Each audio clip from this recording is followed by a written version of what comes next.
Hallelujah. बोलो यीशु मसीह की प्रभु के दास ने यहाँ पर जो कुछ कहा मुझे भी समझ में आया कि वचन को केवल सुनना नहीं है, उसे मानना भी है, उसके अनुसार चलना भी है। हालेलुया।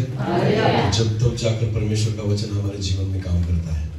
मैं बहुत बार इस उदाहरण को देता हूँ कि जब हम स्कूल में जाते हैं तो यहाँ पर सब जवान हैं, कोई स्कूल में कोई कॉलेज में, आपको पता है एक ही क्लास में बैठने वाले बच्चे होते हैं, उनको सिखाने वाले भी टीचर्स वही होते हैं।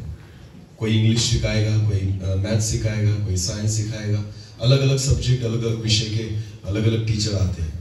तो जितने बच्चे अगर क्लास में हो, 60 बच्चे हो समझो, तो सबके लिए वही टीचर होते हैं। पर क्या 60 के 60 बच्चे जो होते हैं डॉक्टर बन पाएंगे? 60 के 60 बच्चे कभी इंजीनियर बनते हैं? नहीं। क्या सभी कलेक्टर बनेंगे? नहीं। तो हो सकता है उनमें से एक आध बच्चा डॉक्टर बने, कोई एक आध हो जो इंजीनियर बने, कोई एक आध हो जो टीचर बने, और कोई होता है जो कुछ नहीं बन पाता ना, कुछ भी नहीं बन पाता। क्यों? तो प्रॉब्लम किसमें है? सिखाने वाले में या सीखने वाले में? हाँ, क्योंकि दिया तो सबको एक जैसे ही था। हालेलुया। पर जो लेता जो है ना, जो सीखता है, ये उसके ऊपर है कि हम किस रीति से सीखते हैं। अगर आपने अच्छी रीति से ग्रहण किया तो समझ लेना आप उसके द्वारा आशीषित होने वाले हो। आमीन। और इसलिए एक वचन को हम पहले पढ़ेंगे, उसके बाद आज के वचन की ओर हम जाएंगे। भजन संहिता उसका 23 अध्याय वचन 2 को हम पढ़ेंगे। भजन संहिता उसका 23 अध्याय और वचन 2। वो मुझे हरी हरी चराइयों में बैठाता है। हरी हरी चराइयों में बिठाता है। हाँ, देखो दाऊद कहता है यहोवा मेरा चरवाहा है, मुझे कोई घटी न होगी। और वो कहता है वो मुझे हरी हरी चराइयों में बिठाता है। बोलो बिठाता है। खिलाता है ऐसा कहा है क्या? नहीं। तो क्या करता है? बिठाता है। तो खाना काम किसका है? देखो परमेश्वर का वचन कहता है वो मुझे हरी हरी चराइयों में बिठाता है। आप अगर भेड़े हो ना, तो परमेश्वर आपको हरी चराइयों में लेकर जाएगा और बिठाएगा। फिर आपको क्या करना होगा? खाना होगा। कुछ भेड़े होती है जो पेट भर खाती है और कुछ केवल बैठी रहती है। हालेलुया। कुछ भेड़े क्या करती है? केवल बैठी रहती है उन हरी चराइयों में। हरी चराइयों में परमेश्वर आपको इसलिए लेकर जाता है कि उस चारे को आप खाएं। आमीन। ना कि बैठे रहे।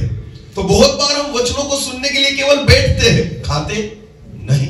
इसलिए वचन में लिखा है वो हमें हरी हरी चराइयों में बिठाता है। आगे, वो मुझे सुखदाई जल के झरने के पास ले चलता और वो मुझे सुखदाई झरने के पास ले चलता है। आपको पता, ले चलता है, पिलाता नहीं, ये तुम्हें पीना होगा। खिलाता नहीं, तुम्हें खाना होगा। वो केवल ले चलेगा, वो तुम्हें देगा, पर ये तुम्हारी जिम्मेदारी है कि मुझे खाना है या नहीं। आमीन। तो इसलिए परमेश्वर का वचन जब हमारे पास आएगा ना, तो इस रीति से सुनना, प्रभु मुझसे बात कर रहा है। बोलो किससे बात कर रहा है? हमसे नहीं, किससे? परमेश्वर कभी भीड़ से बात नहीं करता, परमेश्वर व्यक्तिगत रीति से बात करता है। हालेलुया। भीड़ में से कोई एक व्यक्ति होता है जो विश्वास रखता है। जैसे उस स्त्री ने विश्वास रखा जिसको 12 साल से लहू बहने की बीमारी थी। भीड़ में तो बहुत सारे लोग थे, चूक केवल एक व्यक्ति पाई। आमीन। और वो केवल चंगी हुई, क्योंकि पता है प्रभु यीशु मसीह भीड़ के लिए नहीं, प्रभु यीशु मसीह व्यक्तिगत जीवन के लिए आया। आमीन। इसलिए भीड़ में से अलग होकर प्रभु यीशु मसीह ने जक्के को चुन लिया। आमीन। क्योंकि वो भीड़ में से अलग था। हालेलुया। वैसे ही खुदा आज आपसे व्यक्तिगत रीति से बात करेगा। आमीन। तो जितने जवान यहाँ पर बैठे हैं, मेरे भाई बहन, जितने भी लोग हैं, केवल एक विश्वास रखना, प्रभु आज मुझसे बात करेगा। हालेलुया। वचन को कभी एक दूसरे पर मत फेंकना कि ये इसके लिए था, ये उसके लिए था। बिल्कुल नहीं। वचन किसके लिए था? मेरे लिए। हाँ, मेरे लिए था। और इस विश्वास के साथ यहाँ पर बैठेंगे और विश्वास रखेंगे कि प्रभु आज मुझसे बात करेगा। आमीन। तो चलो वचन की ओर हम जाएंगे, एक छोटी सी प्रार्थना करेंगे और आज के वचन की ओर हम जाएंगे। धन्यवाद प्रभु जी, फिर एक बार इस समय के लिए मैं आपको धन्यवाद देता हूँ। एक नया दिन आपने हमें दिया कि हम आपकी आराधना कर पाए, आपकी स्तुति महिमा कर पाए। और प्रभु जी, हम आपके वचन की ओर जाए, आपकी आवाज को हम सुने, आपकी इच्छा को हम जाने प्रभु। इसलिए मैं प्रार्थना करता हूँ उस जीवित वचन को आज हमारे लिए आप भेजिए पिता। प्रभु जी, आज आप हमसे बात कीजिए। जितने यहाँ पर जवान लड़के और लड़कियां हैं पिता, मैं प्रार्थना करता हूँ व्यक्तिगत रीति से आज उनसे आप बात कीजिए प्रभु जी। आपकी गहरी बातों को उनके जीवन में आप उतारिए पिता।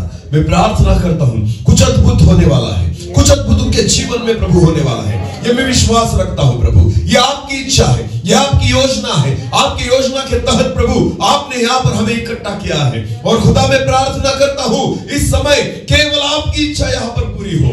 मैं घटूं और आप बढ़े, आपकी महिमा हो और आपका नाम ऊंचा होने पाए। ऐसा पवित्र आत्मा के द्वारा हर एक व्यक्ति को और मुझे आप नियंत्रित कीजिए और सारी महिमा आप ही को मिले, ऐसा होने दीजिए। सारा आदर महिमा जलाल आप ही को देते हुए प्रार्थना जिंदा खुदा प्रभु यीशु मसीह आपके सामर्थी और जीवित नाम से मांगते हैं।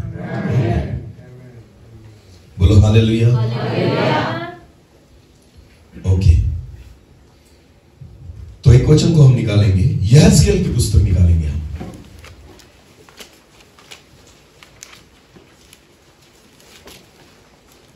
यहेजकेल उसका 37 अध्याय 37 और उसका पहला पद से हम आगे बढ़ने वाले हैं। यहेजकेल 37 उसका पहला पद हम पहले पढ़ेंगे। यहोवा की शक्ति, वचन में ऐसा लिखा है, यहोवा की शक्ति मुझ पर हुई और वो मुझ में अपना आत्मा समवा कर बाहर ले गया और मुझे तराई के बीच खड़ा कर दिया। वो तराई हड्डियों से भरी थी। हालेलुया। अभी मेरी ओर देखो, यहाँ पर एक भविष्यवक्ता है जिसका नाम है यहेजकेल और इस वचन में परमेश्वर की आत्मा, परमेश्वर की सामर्थ्य उस पर उतरी और पवित्र आत्मा ने यहेजकेल को उठाया और एक ऐसी तराई पर, ऐसी जगह पर परमेश्वर का आत्मा उसको लेकर गया जहां पर वचन में लिखा है उस तराई में केवल क्या पड़ी थी? हड्डियां पड़ी थी। बोलो क्या पड़ी थी? आपको पता है हड्डियां कब तैयार होती है, यानी कब दिखती है? हड्डियां, इसका मतलब वहां पर हड्डियां पड़ी थी, इसका मतलब क्या होता है? वहां पर कोई ना कोई मरा था। समझ में आ रहा है कुछ? वहां कभी ना कभी कोई ना कोई मरा हुआ होगा। हालेलुया। क्योंकि कोई मरा है इसलिए वहां पर अभी क्या है? हड्डियां है। मरे हुए बहुत समय बीत चुका है इसलिए अभी क्या बची है? हड्डियां। ये एक ऐसी जगह है जहां पर कभी ना कभी कोई मरा था। एक ऐसी जगह पर परमेश्वर का आत्मा यहेजकेल को लेकर आया जहां पर कोई मरा है, जहां पर शून्य अवस्था है, जहां पर मृत्यु है, जहां पर केवल हड्डियां बची है, जहां पर कोई आशा नहीं रही, जहां जीवन का नामो निशान नहीं है, जहां कुछ नया नहीं बन सकता, कोई कुछ नहीं कर सकता। ऐसी परिस्थितियों में परमेश्वर के एक नबी को, परमेश्वर के भविष्यवक्ता को पवित्र आत्मा लेकर आई। हालेलुया। आपको पता है बहुत बार परमेश्वर जो है ना ऐसी परिस्थितियों में काम करता है जहां पर कोई आशा नहीं। कल ही रात को हमने एक वचन को देखा था, उत्पत्ति की पुस्तक उसका पहला अध्याय वचन 2 को हम पढ़ेंगे, फिर एक बार पढ़ लेंगे। उत्पत्ति की पुस्तक उसका पहला अध्याय वचन 2। पृथ्वी बेडौल और सुनसान पड़ी थी। वचन में लिखा गया है पृथ्वी बेडौल और सुनसान पड़ी थी और गहरे जल के ऊपर अंधियारा था। गहरे जल के ऊपर अंधियारा था तथा परमेश्वर का आत्मा पर वचन में लिखा है जब पृथ्वी बेडौल थी, सुनसान थी, गहरे जल पर अंधियारा था, ना कोई आशा थी, ना कुछ अच्छा था, पर वचन में लिखा है तथा परमेश्वर का आत्मा जल के ऊपर मंडरा रहा था। आमेन। परमेश्वर वहीं पर मंडराता है जहां कुछ ना कुछ करने की जरूरत होती है। आमेन। आपको पता है मंडराना इसका मतलब क्या होता है? जब एक व्यक्ति सोच विचार में ऐसे घूमता है ना, ऐसे घूमता है, इसे मंडराना कहा जाता है। लगातार वो घूमता रहता है जब तक कुछ न हो, जब तक उसके विचार शांत न हो, जब तक जो बातें उसके मन में है ना वो खाली नहीं होती, उसका मन मंडराता रहता है। हालेलुया। वचन में लिखा है जब पृथ्वी बेडौल थी, सुनसान थी, अंधियारा था, परमेश्वर का आत्मा उस जल पर क्या कर रहा था? मंडरा रहा था। हालेलुया। क्योंकि खुदा को उस बेडौल पृथ्वी को और उस सुनसान पृथ्वी को नया बनाना था। आमेन। उस अंधियारे को परमेश्वर को मिटाना था और इसलिए वचन में लिखा है परमेश्वर का आत्मा उस जल पर क्या कर रहा था? मंडरा रहा था। आपको पता है जहां प्रभु को कुछ नया करना होता है ना, वहां पर परमेश्वर काम करना शुरू करता है। वहां पर परमेश्वर का आत्मा मंडराने लगता है, वहां परमेश्वर का आत्मा अगुवाई करने लगता है। यहेजकेल को परमेश्वर की आत्मा ने एक ऐसी जगह पर लेकर गया जहां पर सब मर चुके थे, जहां पर कुछ भी आशा न बची थी, जहां पर केवल हड्डियां बची थी। आपको पता है हड्डियां उन्हें दर्शाती है कि जिनका जीवन मृत हो चुका है। हड्डियां उन चीजों को दर्शाती है जिनके जीवन में कोई आशा नहीं बची। हड्डियां उन चीजों को दर्शाती है कि मरे हुए बहुत दिन बीत चुके हैं, ऐसे पड़े पड़े बहुत सारे दिन बीत चुके हैं, सारा मांस गल चुका है और केवल क्या बची है? हड्डियां। केवल क्या बची है? हड्डियां। शरीर जो होता है ना, मरने के बाद भी उसको कंपोस्ट होने में, डिकम्पोस्ट होने में वक्त लगता है। हाँ, पहले तो आपकी जो त्वचा है वो जाएगी, उसके बाद आपके शरीर के जो अंग है या जो मांस है वो गलेगा और उसके बाद धीरे धीरे धीरे क्या दिखने लग जाएगी? हड्डियां दिखने, केवल हड्डियां रह जाएगी। हालेलुया। उसके लिए एक समय होता है, जो समय धीरे धीरे बीतते जाएगा और एक समय आएगा कि मरे हुए शरीर की केवल हड्डियां बाकी रहेगी। आपको पता है, यहोशूएल को परमेश्वर की आत्मा एक ऐसी जगह पर लेकर गई थी जहां पर परिस्थिति इस रीति से खराब हो चुकी थी, जहां पर आशा समाप्त होने में थी, जहां पर कुछ भी नहीं बचा था, जहां पर जीवन का नामो निशान नहीं था, जहां पर आशा की कोई किरण नहीं थी। आपको पता है, बहुत बार हमारे जीवन में ऐसी परिस्थिति होती है।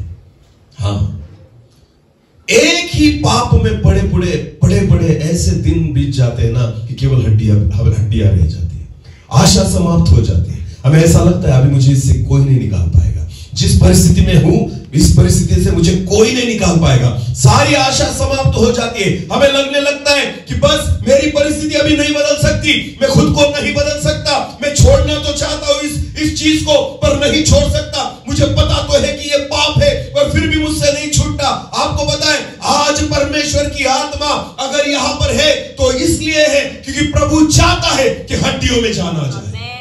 हालेलुया। खुदा चाहता है कि हड्डियों में क्या आ जाए? जाना जाए। ये परमेश्वर की योजना है। आमीन।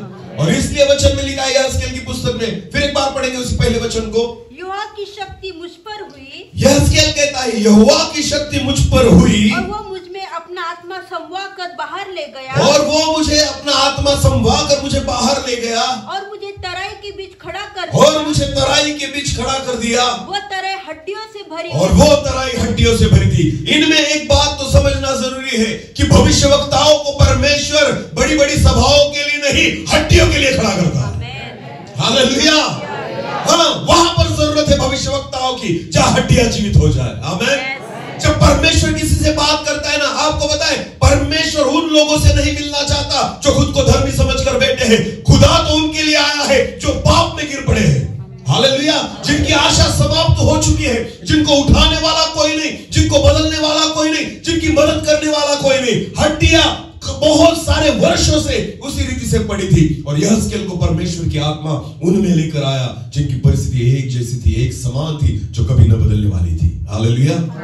जिनके पास कोई आशा नहीं बची थी, परमेश्वर की योजना उनके जीवन के बारे में थी। आपको मैं बताना चाहता हूं, भविष्यवक्ता अगर प्रभु का दास, अगर प्रभु का सेवक जो आत्मा से चलता है ना, उसको हड्डियों के बीच में जाकर खड़ा होना होगा।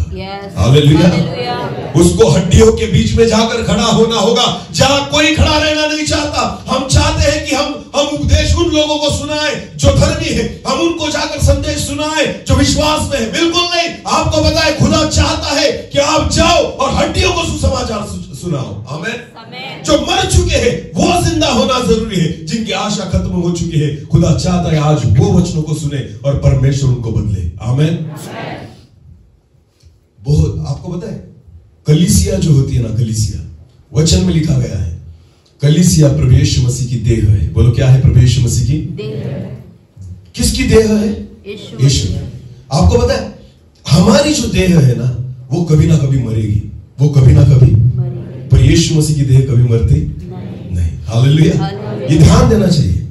अगर कलीसिया यीशु मसीह की देह है तो वो सदा जीवित रहनी चाहिए। आमीन। समझ में आ रहा है? अगर मैं कलीसिया का भाग हूं तो मैं सदा क्या रहना चाहिए?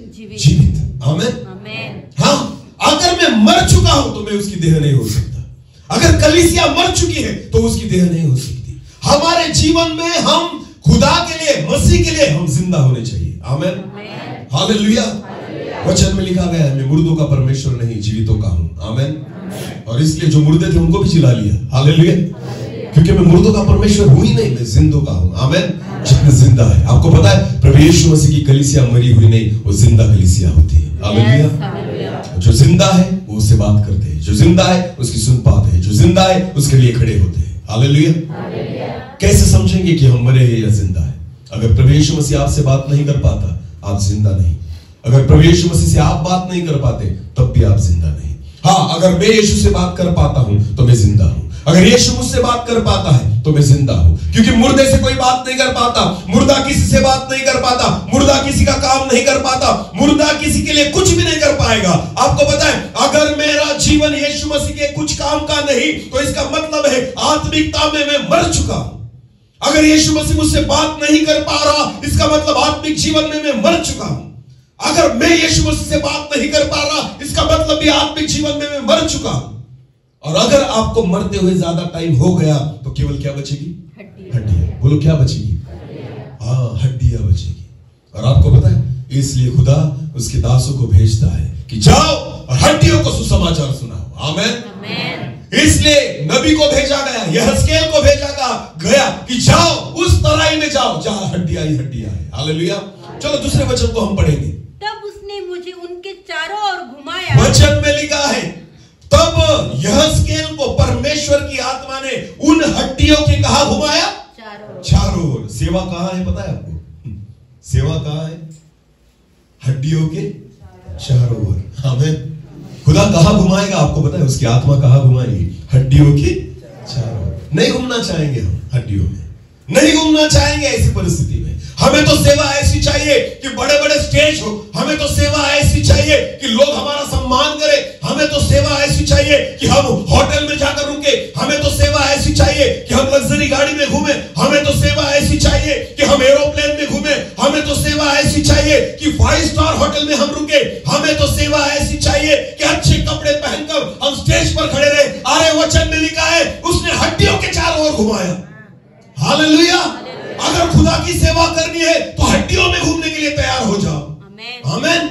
अगर परमेश्वर की सेवा करनी है तो हड्डियों में खड़े होने की तैयारी करो, क्योंकि खुदा की इच्छा है कि हड्डियां जीवित हो जाए। हालेलुया। परमेश्वर चाहता है जो मर पड़े हैं ना, उनको जिंदा करने की जरूरत है। आमीन।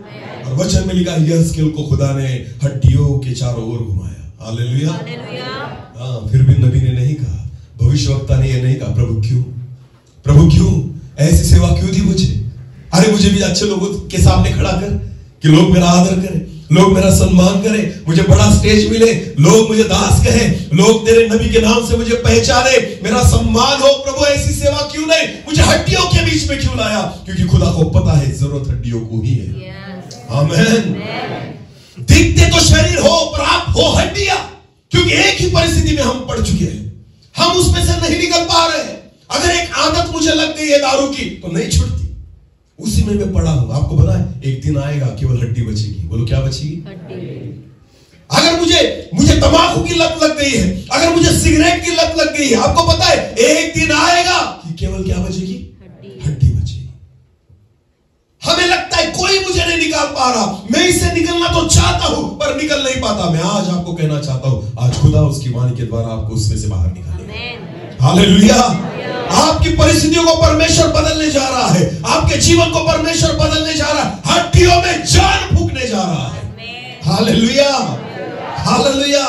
और इसलिए परमेश्वर उसके दासों को इस जगह पर खड़ा करता है, ऐसी जगह पर खड़ा करता है जहां पर जीवित होने की जरूरत है। आमीन।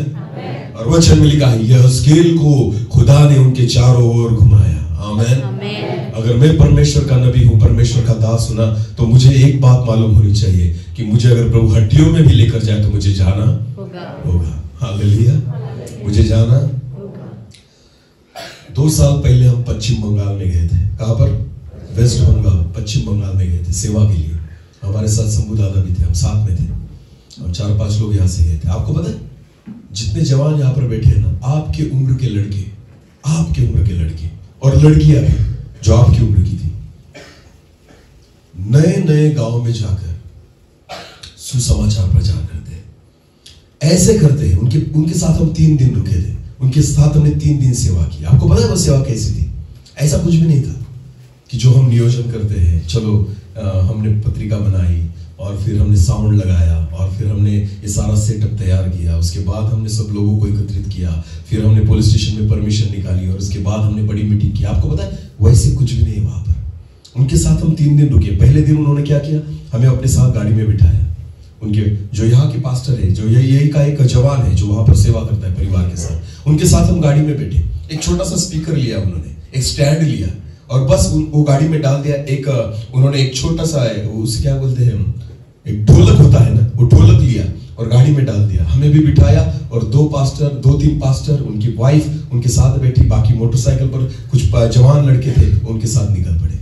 बस एक गांव में कोई विश्वासी था, उन्होंने बोला था कि हमारे गांव आना। गए, जैसे उस गांव में पहुंचे उनको पता चल गया कि पास्टर साहब आए हैं।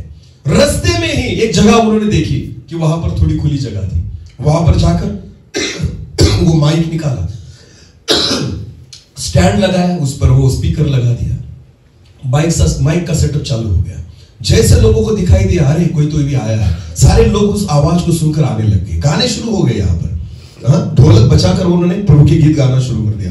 लोग आने लग गए और वहां पर बैठने के लिए उन्होंने कुछ डाल दिया था। लोग आकर बैठने लग गए। जैसे लोग आकर बैठने लग गए, 1, 2, 3, 4 गाने होने के बाद जैसे उनको पता चला कि भीड़ हो गई है, उसके बाद उन्होंने प्रभु यीशु मसीह का सुसमाचार प्रचार करना शुरू कर दिया। आमीन। आपको पता, कुछ भी ऐसा नहीं था।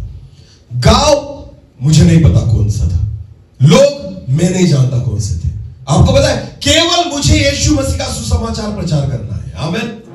केवल मुझे प्रभु यीशु मसीह के बारे में बताना है, बस उनका एक ही मकसद है।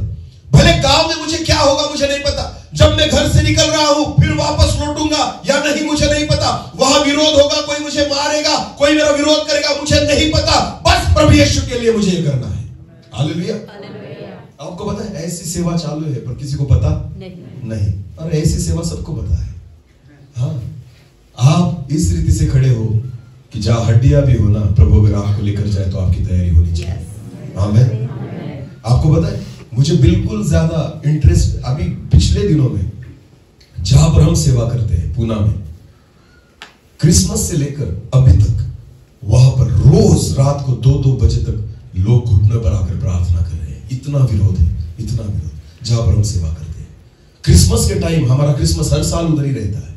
हम क्रिसमस के दिन जब वहां पर थे, 24 की नाइट तो हमने गुजारी, 25 के दिन वहां पर कुछ संगठन के लोग वहां पर आ गए, हमें छुपा दिया गया। मैं, मेरा परिवार और हम कुछ परिवार थे, हमें दूसरे रूम में छुपा दिया गया।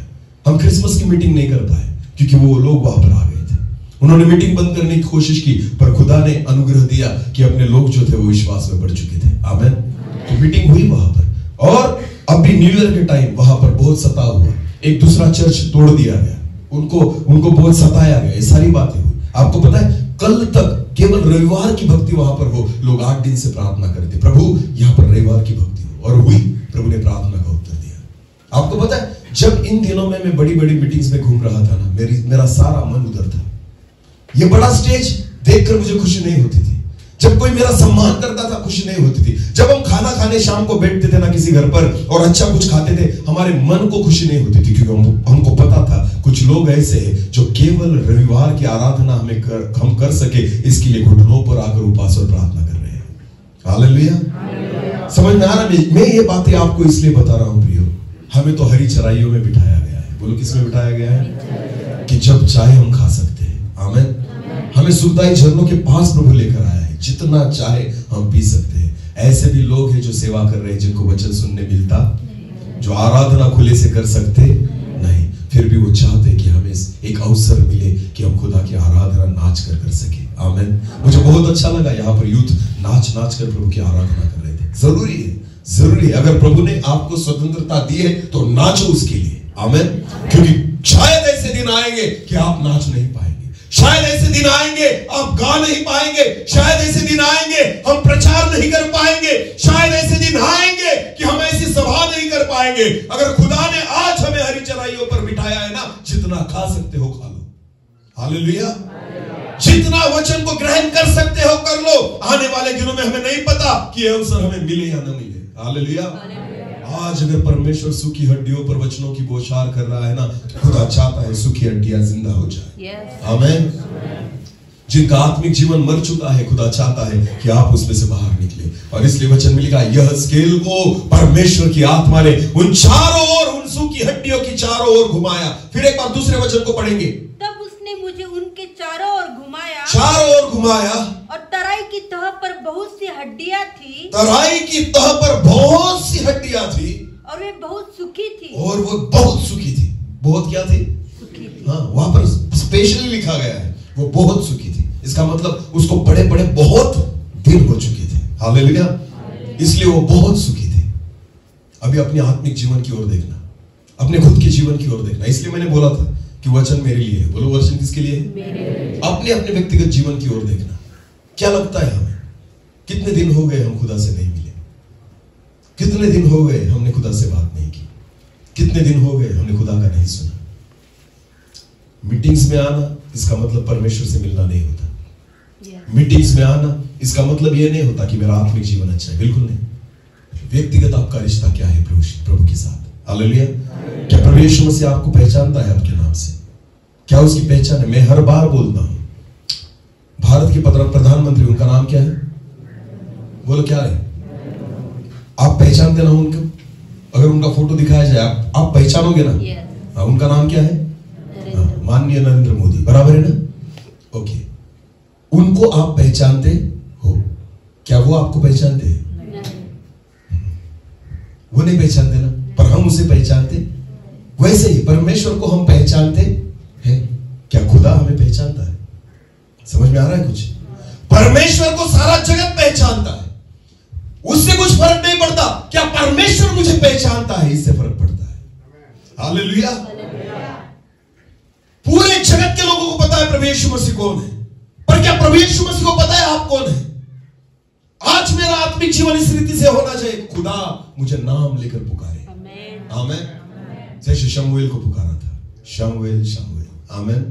कितने साल का बच्चा? 5 साल का बच्चा एक मंदिर में उसकी सेवा कर रहा है। हालेलुया।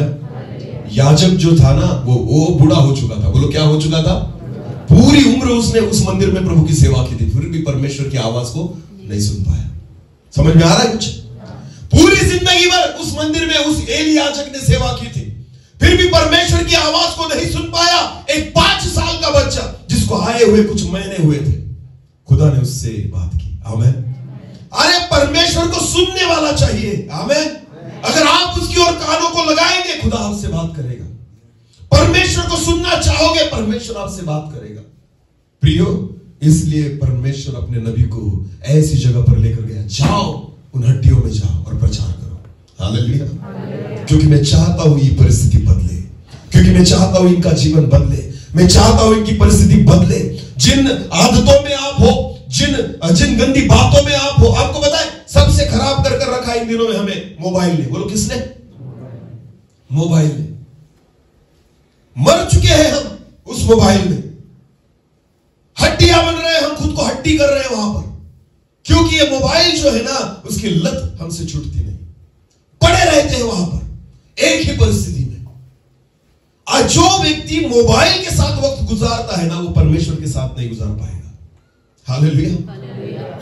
आपको चुनना होगा इन दिनों में कि हमको किसका चुनाव करना है, हमें क्यों चुना गया है।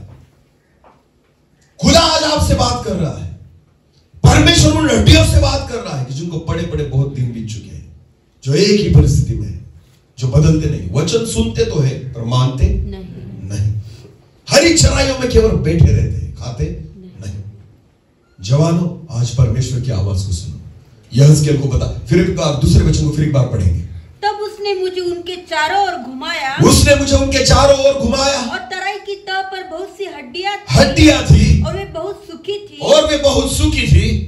तब उसने मुझसे पूछा, हे मनुष्य के संतान, क्या ये हड्डियां जी सकती है? हालेलुया। परमेश्वर ने क्या सवाल पूछा यहज़केल को? हड्डियां दिखाई और कहा, क्या ये हड्डियां जी सकती है? हालेलुया। बहुत बार हमें लगता है, क्या ये परिस्थिति बदल सकती है? क्या ये व्यक्ति बदल सकता है? बहुत सारे लोग कहते हैं किसी व्यक्ति को देखकर, अरे ये कभी नहीं सुधरेगा, ये कभी नहीं सुधरेगा, क्योंकि हम देखते हैं ना उसका जीवन वैसा होता है। परमेश्वर ने यहज़केल को ऐसे ही पूछा, क्या ये हड्डियां बदल सकती है? क्या ये हड्डियां जिंदा हो सकती है? यहज़केल ने क्या बताया? आगे बढ़ो। मैंने कहा, तो यहज़केल ने कहा, हे परमेश्वर, तू ही जानता है। आमीन। मैं क्यों कहूं? तू ही जानता है कि हड्डियां जिंदा होगी या नहीं। कैसे? क्योंकि यहज़केल को पता था परमेश्वर ने हवा को कैसे बनाया। हवा जो बनी, आदम की हवा, हवा को कैसे बनाया? हड्डी से। अरे बोलो कैसे बनाया? हड्डी निकाली ना। क्या निकाली? हड्डी निकाली। एक ही हड्डी निकाली, हालेलुया। और एक हड्डी से किसको बना दिया? हवा। तो परमेश्वर तो ही जानता है, आमीन। अगर आदम की एक हड्डी को निकाल कर तू हवा बना सकता है, उसको जिंदा कर सकता है, उसको उसके लिए खड़ा कर सकता है, तो ये तो बहुत सारी हड्डियां हैं, इनसे तो सेना बढ़ जाएगी, हालेलुया। अगर एक हड्डी से तू हवा को तैयार कर सकता है ना परमेश्वर खुदा, तो तुझे संभव है कि इन हड्डियों के द्वारा भी तू उनको जीवित कर सकता है, आमीन। इसलिए यहेजकेल कहता है खुदा ये तुझे पता है, आमीन। परमेश्वर ये तो तू ही जानता है, आमीन, क्योंकि तेरे लिए असंभव कुछ भी नहीं, आमीन। हाँ, आज मैं आपको बताना चाहता हूं परमेश्वर के लिए असंभव कुछ भी नहीं। मैं पाप में हूं, ठीक है ना, खुदा हमें बदलेगा, आमीन। जिस आदतों में मैं हूं, ठीक है, खुदा मुझे इससे छुड़ाएगा, हालेलुया। उसके लिए असंभव कुछ भी नहीं। मरे हुए को जिलाने वाला परमेश्वर है, आमीन। हाँ, एक नई आशा देने वाला परमेश्वर है। आपको पता है, जिसको लगता था, चोर को कभी नहीं लगा था मैं स्वर्ग जाऊंगा, उस चोर को जो प्रभु यीशु मसीह के साथ क्रूस पर चढ़ा था, उसको कभी नहीं पता था कि मैं स्वर्ग जा सकता हूं, क्योंकि उसको पता था मैंने जीवन कैसे बिताया है। मैं पाप में था, चोरी करते करते मैंने पूरी जिंदगी बिताई है, बहुत सारे लोगों के घर को मैंने लूटा है और गंदी बातें मैंने की है। वो तो कभी सपना भी नहीं देखता होगा कि मैं स्वर्ग में जाऊंगा, पर आपको पता है आखिरी समय उसको भाग्य, उसको सौभाग्य मिला कि वो प्रभु यीशु मसीह के साथ मर सके, आमीन।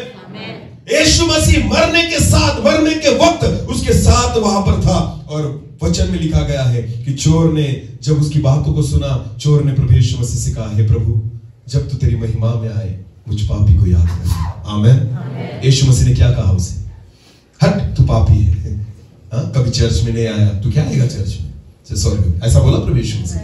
अरे तूने कभी मेरे वचनों को नहीं सुना, तू कैसे जा सकता है स्वर्ग में? अरे तूने एक भी चमत्कार को नहीं देखा, तू कैसे जा सकता है स्वर्ग में? कभी तू मेरे साथ नहीं घूमा, कैसे जा सकता है तू स्वर्ग में? कुछ फर्क नहीं पड़ता। जिस वक्त उसने अपने जीवन को यीशु मसीह को सौंप दिया, उसी वक्त यीशु मसीह ने कहा, आज ही मेरे साथ सुखलोक में होगा, आमीन। जो प्रभु यीशु मसीह के साथ घूमे थे ना, वो नहीं जा पाए स्वर्ग में। आपको पता है, पहले वो नहीं जा पाए स्वर्ग में। पहले कौन गया? चोर। बोलो कौन गया? अरे पतरस तो पहले चुना गया था ना, आंद्रिया पहले चुना गया था, याकूब और यूहन्ना पहले चुने गए थे, वो बाद में गए। पहले कौन गया? चोर। बोलो कौन गया?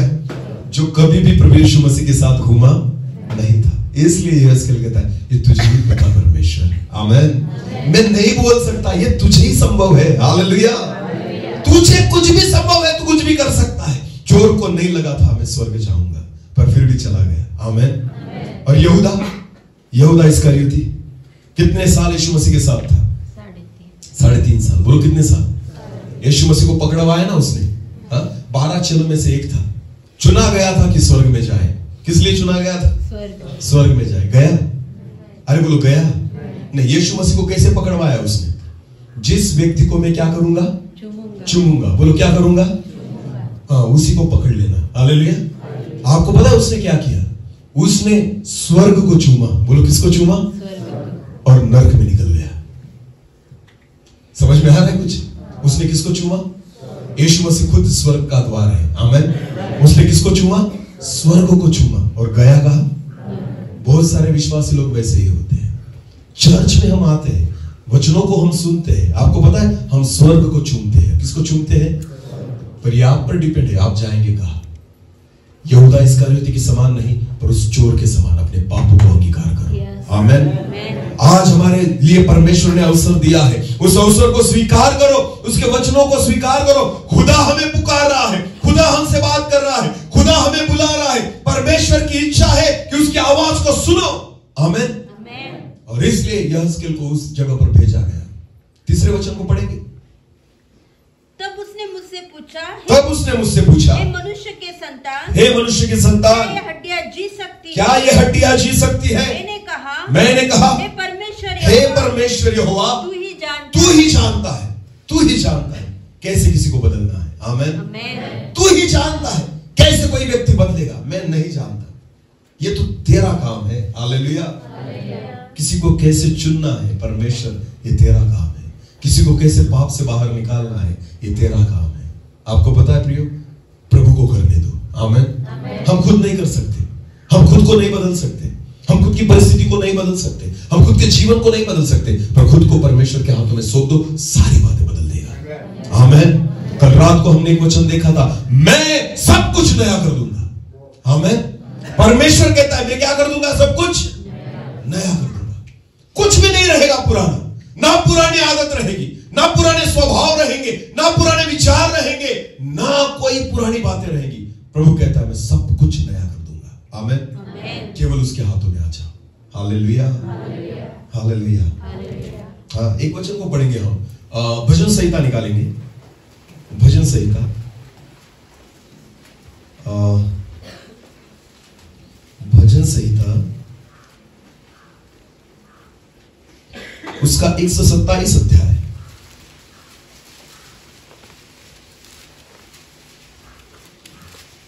भजन संहिता उसका 127 अध्याय वचन 4 से लेकर आगे बढ़ेंगे। जैसे वीर के हाथ में तीर, ध्यान देकर सुनना, जैसे वीर के हाथ में तीर वैसे ही जवानी के लड़के होते हैं, वैसे ही जवानी के लड़के होते हैं। हालेलुया। हाँ, लड़कों को किसकी उपमा दी गई है? तीर की। बोलो किसकी? तीर की। आमीन। हाँ, तो परमेश्वर कहता है, उसका वचन कहता है जैसे, फिर एक बार, वीर के हाथ में तीर। किसके हाथ में तीर? वीर। वीर जो होता है ना, योद्धा जो होता है ना, उसके हाथों में तीर शोभा देता है। आमीन। जिसको बंदूक चलाने ही नहीं आती, उसके हाथों में अगर बंदूक दे देंगे तो फायदा है? नहीं। आपको पता है, दो व्यक्ति, एक पुलिस जिसके हाथ में क्या होती है? बंदूक, और दूसरा चोर जिसके हाथ में भी क्या हो सकती है? बंदूक। दोनों में से किसके हाथों में बंदूक देखना आप पसंद करेंगे? पुलिस। हाँ, पुलिस की बंदूक को देखकर डर लगेगा? हमें डर लगेगा कि ये मुझे मार देगा ऐसा? नहीं। हम नहीं डरेंगे क्योंकि बंदूक योग्य व्यक्ति के हाथ में है। हालेलुया। पर जब चोर के हाथ में, अगर आपने किसी डाकू के हाथ में, किसी गुंडे के हाथ में बंदूक देखी तो डरेंगे, क्योंकि आपको पता है ये कुछ भी कर सकता है। समझ में आ रहा है? तो बंदूक जो है ना, वो योग्य व्यक्ति के हाथों में होनी चाहिए। हालेलुया। तीर कहा गया है जवानों आपको, तो आप किसके हाथों में हो? अगर आप परमेश्वर के हाथ में होते हो ना, तो सुरक्षित हो। आमीन। और योग्य रीति से परमेश्वर आपको उपयोग में लाएगा। आमीन। पर अगर आप गलत हाथों में निकल गए ना, तो शैतान आपका गलत रीति से उपयोग करेगा। समझ में आ रहा है? इसलिए वचन में लिखा गया, वीर के हाथ में तीर वैसे ही जवानी के लड़के होते हैं। क्या ही धन्य है वो पुरुष, क्या ही धन्य है वे पुरुष जिसने अपने तर्कश को उनसे भर लिया है। आमीन। तर्कश का मतलब होता है जहां तीर रखे जाते हैं। बोलो जहां तीर रखे जाते हैं। आपको पता है तीर तब निकाला जाता है जब उसकी जरूरत हो। आमीन। और जब तक जरूरत नहीं, उसे कहां रखा जाता है? तर्कश में, जहां पर उसको रखना है। हालेलुया। तलवार भी म्यान में रखी जाती है, जब उसकी जरूरत हो तब निकाला जाता है। हालेलुया। अगर वो बाहर पड़ी रही तो खराब हो जाएगी, इसलिए उसको रखना कहां पड़ता है? म्यान में। समझ में आ रहा है कुछ? वैसे ही जवानों, अगर आप तीर हो ना, आपको तर्कश में रहना पड़ेगा। बोलो किस में रहना पड़ेगा? तर्कश में, कि आप सुरक्षित रहो। परमेश्वर की कलीसिया एक तर्कश है जो तीरों को संभाले रखती है। आमीन। उनको खराब नहीं होने देती, उनको शत्रु के हाथों में नहीं जाने देती। इसलिए खुद को संभाल कर रखो, खुद को तर्कश में रखो, शैतान के हाथ में मत जाओ, वीर के हाथ में रहो। आमीन। क्योंकि वचन में लिखा है जैसे वीर के हाथ में तीर वैसे जवानी के लड़के होते हैं। आमीन। इसलिए तो शैतान आपको चुराना चाहता है, क्योंकि आप परमेश्वर के वेपन हो। आमीन। वेपन का मतलब अगर हिंदी में कहा जाए शस्त्र। बोलो शस्त्र। आप किसके शस्त्र हो पता है आपको? परमेश्वर के। बोलो किसके? और इसलिए वो शस्त्रों को चुराना चाहता है। किसको चुराना चाहता है? क्योंकि खुदा नहीं लड़ पाएगा, उसको पता है। अगर तुमको चुरा लेगा ना, तो परमेश्वर को लड़ने के लिए शस्त्र नहीं बचेंगे। इसलिए वो जवानों को चुराना चाहता है। हाँ, परमेश्वर को अगर लड़ना है ना, तो परमेश्वर स्वर्गदूतों को नहीं भेजता, वो आपको खड़ा करता है। आमीन। यीशु मसीह के साथ सेवा करने के लिए 12 स्वर्गदूतों को नहीं भेजा गया, 12 चेलों को चुना गया। आमीन। परमेश्वर शस्त्र यही से उठाता है। हालेलुया। गोलियत को मारने के लिए दाऊद था परमेश्वर का शस्त्र। आमीन। समझ में आ रहा है कुछ? फिरौन को हराने के लिए मूसा था परमेश्वर का शस्त्र। आमीन। अहाब को हराने के लिए एलिया था परमेश्वर का शस्त्र, वैसे ही आज भी शैतान को हराने के लिए आप परमेश्वर के शस्त्र हो। आमीन। और इसलिए शैतान चाहता है परमेश्वर के शस्त्रों को चुराना, कि परमेश्वर लड़ नहीं पाएगा। कलीसिया कैसे जीवित रहेगी, कलीसिया कैसे सुरक्षित रहेगी अगर तुम्हारा शस्त्र ही खराब हो जाए? अरे यही तो शस्त्र है जो तुम्हारी कलीसिया को सुरक्षित रखेंगे, आने वाली पीढ़ी को सुरक्षित रखेंगे, आने वाली सेवा को सुरक्षित रखेंगे। अगर शस्त्र ही खराब हो गए ना तो शैतान तो काम करने वाला है, क्योंकि खुदा लड़ ही नहीं पाएगा, परमेश्वर लड़ नहीं पाएगा, क्योंकि उसके शस्त्र को किसने चुरा लिया? शैतान। बोलो किसने चुरा लिया? खुद को चुराने मत दो। वचन में लिखा है, एक वचन को हम पढ़ेंगे, लूका रचित सुसमाचार, यूहन्ना रचित सुसमाचार, उसका 10 अध्याय और 10 वचन। यूहन्ना 10 और 10। चोर किसी और काम के लिए नहीं, चोर, बोलो क्या कहा गया है? चोर किसी और काम के लिए नहीं, परंतु केवल चोरी करने, परंतु केवल चोरी करने के लिए। बोलो किसके लिए? चोरी, बस चोरी करने के लिए। वो शैतान आता ही है चोरी करने के लिए। वो आपके पैसों को नहीं चुराएगा, आपकी दौलत को नहीं चुराएगा, वो आपको चुराने आया है, क्योंकि उसको पता है परमेश्वर के शस्त्र यही जवान है। आमीन। अगर आप परमेश्वर के हाथों में आ गए ना, खुदा आपके द्वारा शैतान को हराएगा। हालेलुया। समझ में आ रहा है कुछ? आप शस्त्र हो। आमीन। हाँ, शस्त्र हो। कोई तलवार है तो कोई भाला है। आमीन। कोई AK-47 है। हालेलुया। अरे अलग अलग है ना, सब अलग अलग है, अलग रीति से खुदा इस्तेमाल करेगा। आमीन। हाँ, कुछ शस्त्र दिखाने के लिए भी काफी होते हैं। आमीन। हाँ, और कुछ लड़ने के लिए होते हैं। हालेलुया। कुछ बचाने के लिए भी होते हैं। आमीन। अलग अलग हो, कोई तोप होगा। हालेलुया। हाँ, आपको पता है, तैयारी करो, खुद को तैयार करो परमेश्वर के शस्त्र होने के लिए। आमीन। कि खुदा आपके द्वारा लड़ पाएगा। आमीन। शैतान को हरा पाएगा, उनके बंधनों को तोड़ पाएगा और बहुतायत से बहुत लोगों को छुड़ा पाएगा। हालेलुया। जब आप उस वीर के हाथ में आ जाओगे ना, अद्भुत कामों को परमेश्वर आपके द्वारा करेगा। आमीन। जब तक काम शुरू नहीं होता तरकश में रहो। बोलो किसमें रहो? जहां तीरों को रखा जाता है। हालेलुया। खुद को तरकश में बनाए रखो, खुद को परमेश्वर की उपस्थिति में बनाए रखो, खुद को परमेश्वर के भय में बनाए रखो, खुद को परमेश्वर के वचन में बनाए रखो। उस तरकश में से अगर बाहर निकल गए तो आप जगत की बातों में लग जाओगे। हालेलुया। आपको कोई भी इस्तेमाल कर पाएगा, इसलिए खुद को परमेश्वर के तरकश में रखो। जब खुदा चाहेगा आपको बाहर निकालेगा। आमीन। और आपके द्वारा उसकी महिमा प्रकट करेगा। हालेलुया। दाऊद को योग्य समय पर निकाला गया। आमीन। इतने साल कहा था दाऊद? नहीं पता। इतने साल क्या कर रहा था? नहीं पता। उसने जब शेर को मारा किसी को नहीं पता था, उसने जब भालू को भी मारा था किसी को नहीं पता था। ये तो बाद में बहुत पता चला। कब? जब उसने गोलियत को मारा। हालेलुया। तब वो कहता है कि मैंने एक बार शेर को भी मारा है, मैंने एक बार भालू को भी मारा है, पर ये किसी को नहीं पता। पर जब दाऊद ने गोलियत को मारा, जगत को पता चल गया। दाऊद ने गोलियत को मारा, फिलिस्तीनियों को पता चल गया। दाऊद ने गोलियत को मारा, शाऊल को पता चल गया। दाऊद ने गोलियत को मारा, सारे इस्राएलियों को पता चल गया कि परमेश्वर ने इसको अभिषेक किया है। हालेलुया। एक योग्य समय पर तरकश से तीर निकाला जाएगा और खुदा आपके द्वारा उसकी महिमा प्रकट करेगा। पर तब तक परमेश्वर के तरकश में रहो। आमीन। आपको पता है, दाऊद को तब तक कोई नहीं पहचानता था, केवल परमेश्वर पहचानता था। हालेलुया। कोई पहचानता था? बाकी कोई नहीं पहचानता था। हाँ। जब शमूएल उसके घर आया ना अभिषेक करने के लिए, 7 भाई खड़े थे, दाऊद अकेला चरवाहा था जो अपनी भेड़ों को चरा रहा था। बाप ने उसको भी नहीं बुलाया कि ये कैसे राजा बनेगा, बाप को भी नहीं लगता था। हालेलुया। अरे खुद का बाप भी भूल गया, उसको नहीं बुलाया। 7 भाइयों को खड़ा किया है, पर दाऊद अकेला था जो वहां पर नहीं था। आमीन। क्योंकि बाप को भी लगा ये क्या राजा बनेगा। पर आपको पता है, इन 7 को परमेश्वर नहीं पहचानता था, केवल एक को ही पहचानता था, और वो कौन था? दाऊद। आमीन। जिसको जगत नहीं पहचानता उसको कौन पहचानता है? परमेश्वर। और जिसको परमेश्वर पहचानता है ना, एक दिन आएगा सारा जगत आपको पहचानेगा। हालेलुया। समझ में आ रहा है कुछ? भले आज आपकी पहचान नहीं, भले आज आपकी कीमत नहीं। अरे तीर की कीमत तब तक नहीं होती जब तक वो तरकश में है, पर जब बाहर निकलेगा और काम में आएगा ना, उसकी कीमत बढ़ जाएगी। जब परिस्थिति आएगी और प्रभु आपको बाहर निकालेगा, कीमत बढ़ जाएगी। हालेलुया। हालेलुया। परिस्थिति के अनुसार कीमत बढ़ती है। आमीन। जब परिस्थिति आती है तब कीमत बढ़ती है। हालेलुया। कोरोना के समय में हम सब गए हैं ना 2 साल के लिए, तो कोरोना के समय में आपको पता है वो मास्क आता था ना, मास्क पहले जब कोरोना बहुत जोर से शुरू हुआ तब मास्क मिल भी नहीं रहे थे ना, तो जो 10 रुपए का मास्क है वो कितने में मिलता था? 40 और 50 रुपए में मिलता था, फिर भी हम लेते थे। आपको पता आज लेंगे आप 40 रुपए में वो मास्क, आप तो फुकट में भी, अभी उसको फुकट में भी, क्योंकि उसकी अभी जरूरत नहीं, पर जब जरूरत आएगी तो लेना ही पड़ेगा।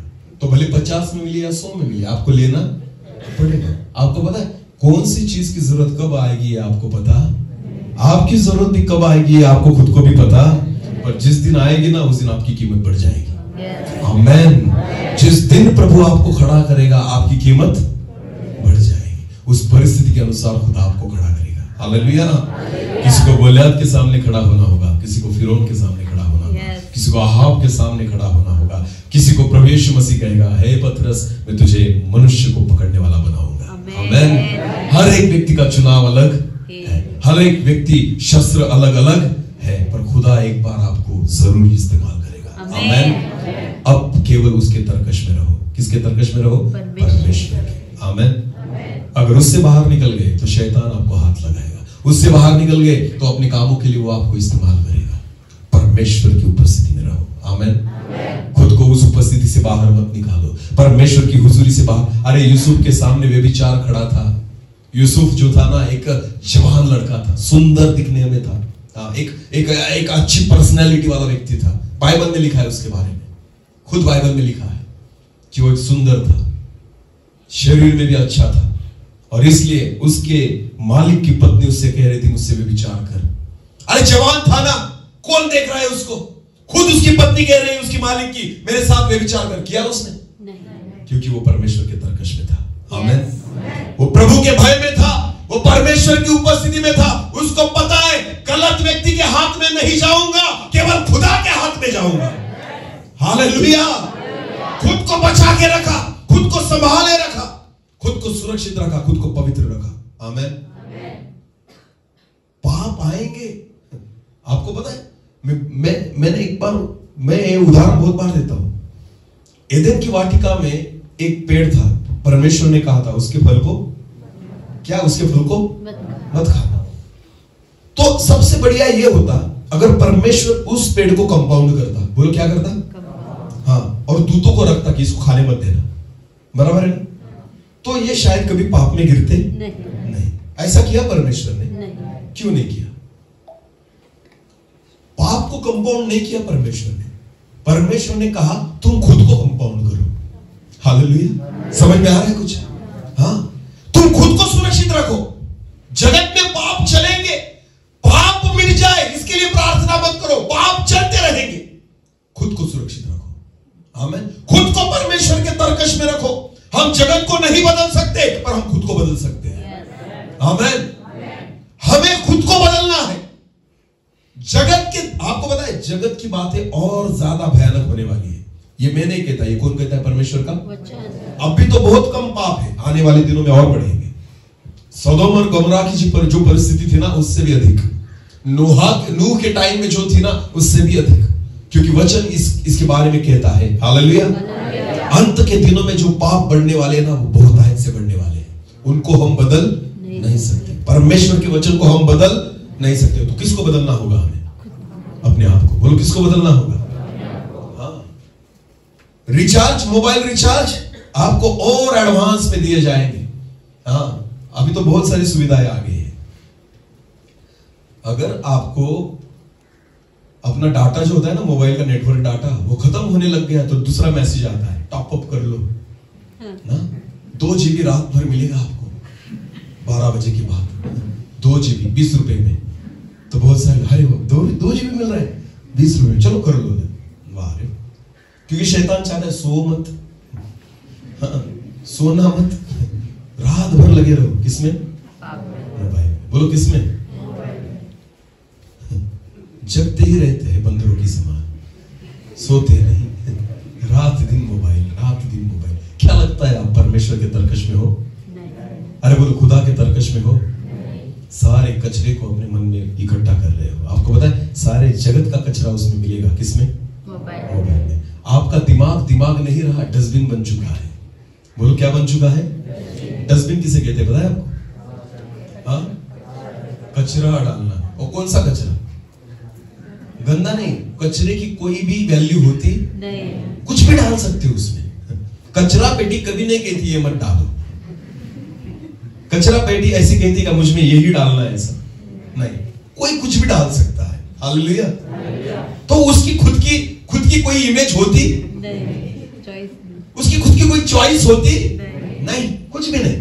जो डालना है डाल के निकल जाओ, इसे कहते हैं कचरा पेटी। तो बहुतों ने अपने दिमाग को क्या कर रखा है? डस्टबिन, कचरा पेटी। आओ और डाल के निकल जाओ ना। व्हाट्सएप पर इतना कचरा जमा करते हैं हम, इतना कचरा जमा करते हैं। वो सारा कहां पर आ रहा है पता है आपको? बोलो कहां? वचन के लिए जगह ही नहीं है, क्योंकि सारा कचरा भरा पड़ा है। हालेलुया। पहले डस्टबिन जो है ना उसको साफ करो। हालेलुया। इतना जो भरा पड़ा है ना हमारे जीवन में कचरा, हमारे मन में कचरा, देख ऐसी बातें हम देखते हैं। आपको पता है हमें लगता है हमें कोई नहीं देख रहा, पर हमें कौन देख रहा है? परमेश्वर। हाँ, वो तो अच्छा था टीवी, मैं तो कहता हूं टीवी कई गुना अच्छा है मोबाइल से। क्यों? क्योंकि शर्म तो आती है टीवी देखते हुए, क्योंकि फैमिली देख रही है ना। समझ में आ रहा है कुछ? क्योंकि टीवी कब देखा जाता है? किसके साथ देखा जाता है? फैमिली के साथ। थोड़ी शर्म आती है कि गलत अगर कुछ दिखने लग जाए तो चैनल बदल देंगे, पर मोबाइल में बेशरम। मोबाइल में जब देखते तो कैसे हो जाते हैं? बेशरम, पूरी शर्म मर जाती है वहां, क्योंकि उनको पता है मुझे कोई देखता। पर एक बात ध्यान देना, आपको परमेश्वर देख रहा है। हालेलुया। सारे कचरों को आप जितना कचरा भरोगे ना, आप क्या यूसुफ बनोगे मुझे बताइए? यूसुफ, व्यभिचार तो हमारे मन में है, व्यभिचार तो हमारे आंखों में है, व्यभिचार को हमने भर कर रखा है। इसलिए प्रभु यीशु मसीह ने कहा शरीर के द्वारा जो व्यभिचार करता है केवल वो व्यभिचार नहीं, जिसने गलत रीति से किसी बहन की तरफ, औरत की तरफ अगर दृष्टि करके भी देखा तो उसने उसके साथ मन में व्यभिचार, बोलो मन में व्यभिचार कर लिया है। अगर तेरी एक आंख तुझे पाप में गिराए तो उसे क्या कर? बोलो क्या कर? निकाल कर फेंक दे। तो निकालिए आज तक? जवान लड़के किसी लड़की को देखते हैं तो कैसे देखते हैं? ऐसे या ऐसे? डायरेक्ट बोलता हूं ना, उसमें क्या शर्माना क्या है? बेशर्मों की तरह देखते हो तब नहीं शर्म आती? तो सुनो, अभी जवान लड़के जब लड़कियों को देखते तो कैसे देखते हैं? ऐसे या ऐसे? सुंदर यार यार यार, यार। इसलिए खुदा कहता है एक ही आंख को निकाल कर फेंक दे, क्योंकि यही तुझे पाप में गिराती है।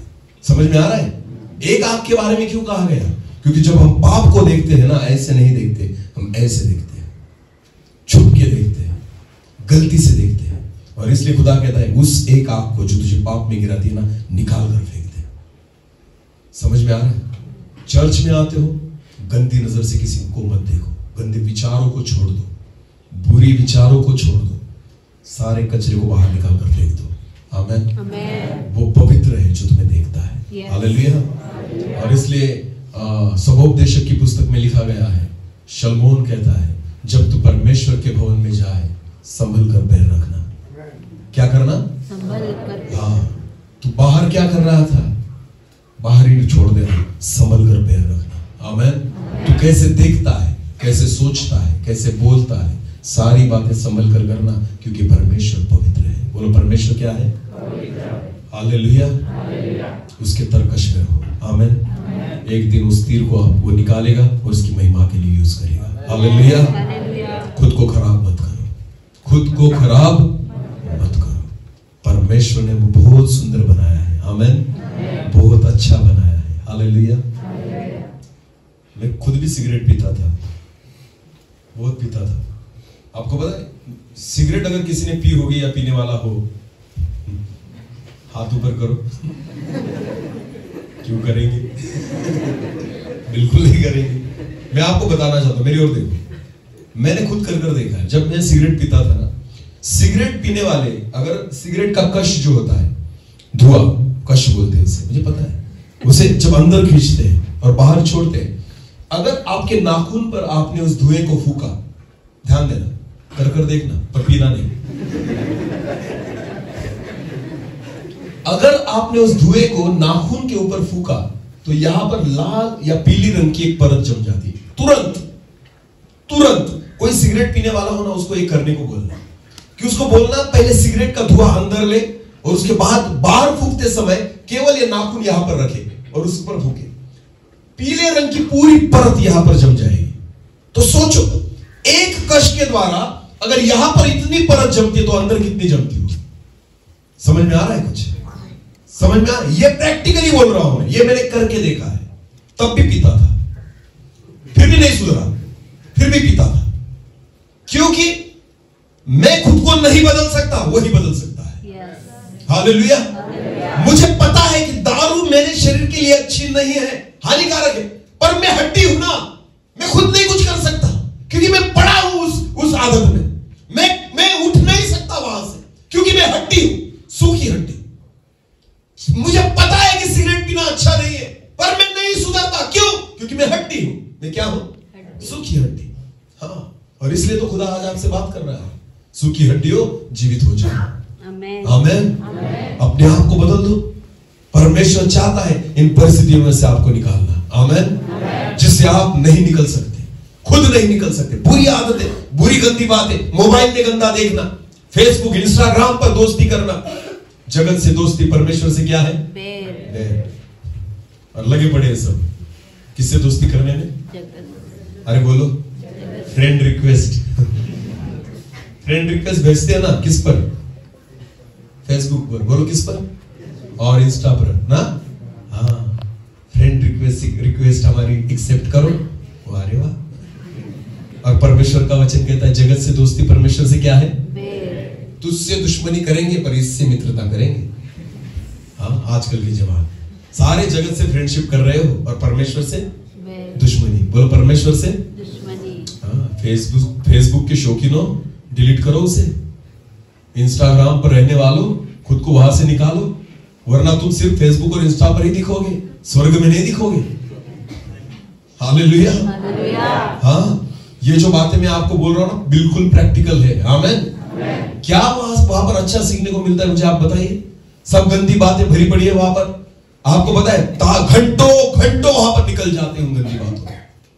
शैतान को पता है आपको कैसे उनमें उलझाए रखना है।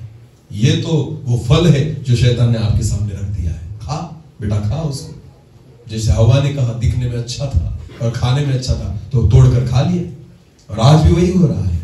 वो ऐसे ही फलों को आपके सामने रखता है और कहता है खाओ इसे, खाओ। जवानों, इसलिए परमेश्वर ने आपको नहीं चुना, आप तो उसके हाथों की तीर हो। आमेन। उसके तरकश में रहो। आमेन। यूसुफ के समान, भले पाप मेरे सामने भी आ जाए फिर भी मैं नहीं करूंगा। यूसुफ ने कहा मैं ऐसे पाप को नहीं कर सकता, क्योंकि मैं परमेश्वर के विरुद्ध में ऐसा नहीं कर सकता। हालेलुया। यूसुफ वो जगह छोड़कर भाग गया। आमेन। अगर वो नहीं भागता तो परमेश्वर उसको उस मिस्र का अधिपति नहीं बनाता। आमेन। आपको पता है वो दिन आने वाला था कि परमेश्वर उस तीर को निकाले और वहां पर फिरौन के सामने उसे इस्तेमाल करे। आमेन। और एक दिन आया कि परमेश्वर ने यूसुफ को उस सारे अपमान से निकालकर सम्मानित कर दिया। आमेन। और मिस्र का एक अधिपति करके परमेश्वर ने उस यूसुफ को ऊंचा किया। हालेलुया। ये इसलिए था क्योंकि यूसुफ ने खुद को परमेश्वर के तरकश में रखा था। आमेन। हालेलुया। प्रभु के साथ जुड़े रहो जवानों। परमेश्वर की योजना आपके जीवन के बारे में अद्भुत है। आमेन। हालेलुया। पिक्चर देखकर आते हैं जवान लड़के और फैशन कैसी करते हैं, वैसे ही सलमान को देखकर आए तो सलमान बनना चाहते हैं ना। और क्या, कोई हीरो का नाम बताओ। अरे बोलो ना, शर्म आज मुझे तो नहीं पता, हम तो देखते ही नहीं। इतना भी धर्मी मत बनो, मुझे पता है। इतना धर्मी मत बनो, मुझे पता है। हाँ, सलमान को देखकर आएंगे तो कौन बनना है? मुझे भी सलमान। शाहरुख को देखकर आएंगे तो कौन बनना है? शाहरुख। वो पीछे पीछे दाढ़ी बढ़ा रहे थे, देखो सारे जवान। कौन सा था वो हीरो? बराबर आलू ना, साउथ इंडियन था। दारू पी पी कर उसने पूरी पिक्चर खराब करी, और ये उसकी स्टाइल करते हैं ना। मैं आपको बोलना चाहता, सलमान को देखा तो लगता है मुझे सलमान होना है, शाहरुख को देखा तो मुझे लगता है शाहरुख होना है। कभी दाऊद के बारे में सुनकर लगा तुम्हें दाऊद होना है? कभी सुलेमान के बारे में सुनकर लगा तुम्हें सुलेमान होना है? कभी एलिया के बारे में सुनकर लगा तुम्हें सुलेमान होना, एलिया होना है? कभी यीशु मसीह के बारे में सुनकर लगा मुझे भी यीशु समान होना है? कभी पतरस के बारे में सुनकर लगा मुझे पतरस समान होना है? कभी पौलुस के बारे में सुनकर लगा मुझे पौलुस के समान होना है? ये सारे जवान थे जिन्होंने अपनी जिंदगी परमेश्वर को दे दी। हालेलुया। अरे बनना है तो इनके समान बनो तो खुदा तुम्हें पहचानेगा। बनना है तो इनके समान बनो कि परमेश्वर तुम्हें पहचाने। जब तुम सलमान के समान बनना चाहते हो तो सलमान भी तुम्हें नहीं पहचानता कि ये मेरी स्टाइल कर रहा है, पहचानता है? शाहरुख की पिक्चर देखी, इतनी देखी, इतनी देखी, इतने घंटों बिताए। जाओ शाहरुख के बंगले पर, मैं तुम्हें पता देता हूं, और उसको कहना अरे मैं वही तेरा फैन हूं जिसने अब तक 50 फिल्म देखी है तेरी। कितनी? 3 घंटे की एक फिल्म आती है तो 50 फिल्म कितने घंटे की होगी? 150 घंटे। बोलो कितने? शाहरुख के घर को जाओ, उसको कहना मुझे खाना खिला, क्योंकि मैंने कितने घंटे तुझको दिए हैं? 150। लात मार के बाहर निकालेगा। कैसे निकालेगा? लात मार के बाहर निकालेगा। वो नहीं, उसका चौकीदार, वो तो आने भी नहीं देगा अंदर तक। उसका चौकीदार ही लात मार कर बाहर निकालेगा। हालांकि तुमने कितने घंटे दिए? अरे बोलो, वो भी फुकट नहीं दिए, पैसे देकर दिए। हालेलुया। 100 रुपए की टिकट खरीदी मैंने और उसको 3 घंटे दिए। आमीन। 50 फिल्म अगर मैंने देखी है ना तो 100 रुपए के हिसाब से कितने रुपए गए? 5000 रुपए वो अलग, और 150 घंटे अलग, और लात खाई वो, फिर भी उसे पहचाना नहीं। ये 150 घंटे मेरे परमेश्वर को दो, वो नाम से पहचानेगा। हालेलुया। अपने घर में नहीं, अपने स्वर्ग में तुम्हें जगह देगा। आमीन। तो ये 150 घंटे किसको दो? परमेश्वर को दो। आमीन। रोज 3 घंटे की पिक्चर देखते हुए आप बोर नहीं होते, पर 10 मिनट की प्रार्थना के लिए हम बोर हो जाते हैं। आपको पता है? एक बार उसको चख कर तो देखो, उसकी प्रार्थना कर कर तो देखो, उसकी लत लगा कर तो देखो, आत्मा से मस्त होकर तो देखो, ये नशा उतरेगा ही नहीं। आमीन। ये नशा उतरेगा। जो आत्मा से मस्त हो जाता है ना, उसका नशा कोई नहीं उतार पाता। हालेलुया। यहां भी रहेगा और वहां भी रहेगा। आमीन। ये क्या नशा करना दारू का? इससे तो तुम्हारे फेफड़े खराब होंगे, इससे तुम्हारा लीवर खराब होगा, किडनियां खराब होगी। आमीन। आत्मा का दाखरस चक्कर देखो। आमीन। मस्त हो जाओगे। आमीन। खुदा पहचानने लगेगा, अद्भुत रीति से आप उसकी महिमा के लिए वो आपको उपयोगी करेगा। हालेलुया। वचन में लिखा है, हे यहोशू जा उन हड्डियों को संदेश भविष्यवाणी कर। उसके अगल बगल में उसको घुमाया और दिखाया। आमीन। हे प्रभु, ये तुझे ही संभव है। आमीन। आगे बढ़ना अभी उस वचन को। तब उसने मुझसे कहा, इन हड्डियों से भविष्यवाणी करके कह, इस हड्डियों से भविष्यवाणी कर करके, हे सूखी हड्डियों, हे सूखी हड्डियों, यहोवा का वचन सुनो, यहोवा का वचन सुनो। हे सूखी हड्डियों, यहोवा का वचन सुनो। आज परमेश्वर हम सबसे कह रहा है, हे सूखी हड्डियों, यहोवा का वचन। एक ही परिस्थिति में पड़ी हुई हड्डियों, यहोवा का वचन सुनो। जो खुदा के लिए मर चुके हैं, आत्मिक जीवन में मर चुके हैं, यहोवा का वचन सुनो। आमीन। उन सूखी हड्डियों के लिए यह संदेश है जिनकी सारी आशा समाप्त हो चुकी है। उन सूखी हड्डियों के लिए आज का संदेश है जो परमेश्वर से बात करना जिन्होंने बंद कर दिया है। उन सूखी हड्डियों के लिए आज का संदेश है जो गलत गलत आदतों में पड़े हैं, जो दारू के नशे में है, जो सिगरेट के नशे में है, जो गलत गलत आदतों में फंसे हैं, मोबाइल में फंसे हैं। हर एक उन सूखी हड्डियों को परमेश्वर का वचन कहता है, यहोवा की आवाज को सुनो। आमीन। हाँ, पढ़ना फिर एक बार। तब उसने मुझसे कहा, इन हड्डियों से भविष्यवाणी करके, इन हड्डियों से भविष्यवाणी करो, हे सूखी हड्डियों, हे सूखी हड्डियों, यहोवा का वचन सुनो, यहोवा का वचन सुनो। परमेश्वर यहोवा, तुम हड्डियों से ये कहता है, देखो मैं आप तुम में सांस समाऊंगा और तुम जी उठोगे। हालेलुया। मैं अपनी आत्मा सांस तुम पर फूंकूंगा और तुम जी उठोगे। हालेलुया। तुम्हारी परिस्थिति को मैं बदल दूंगा। आमेन।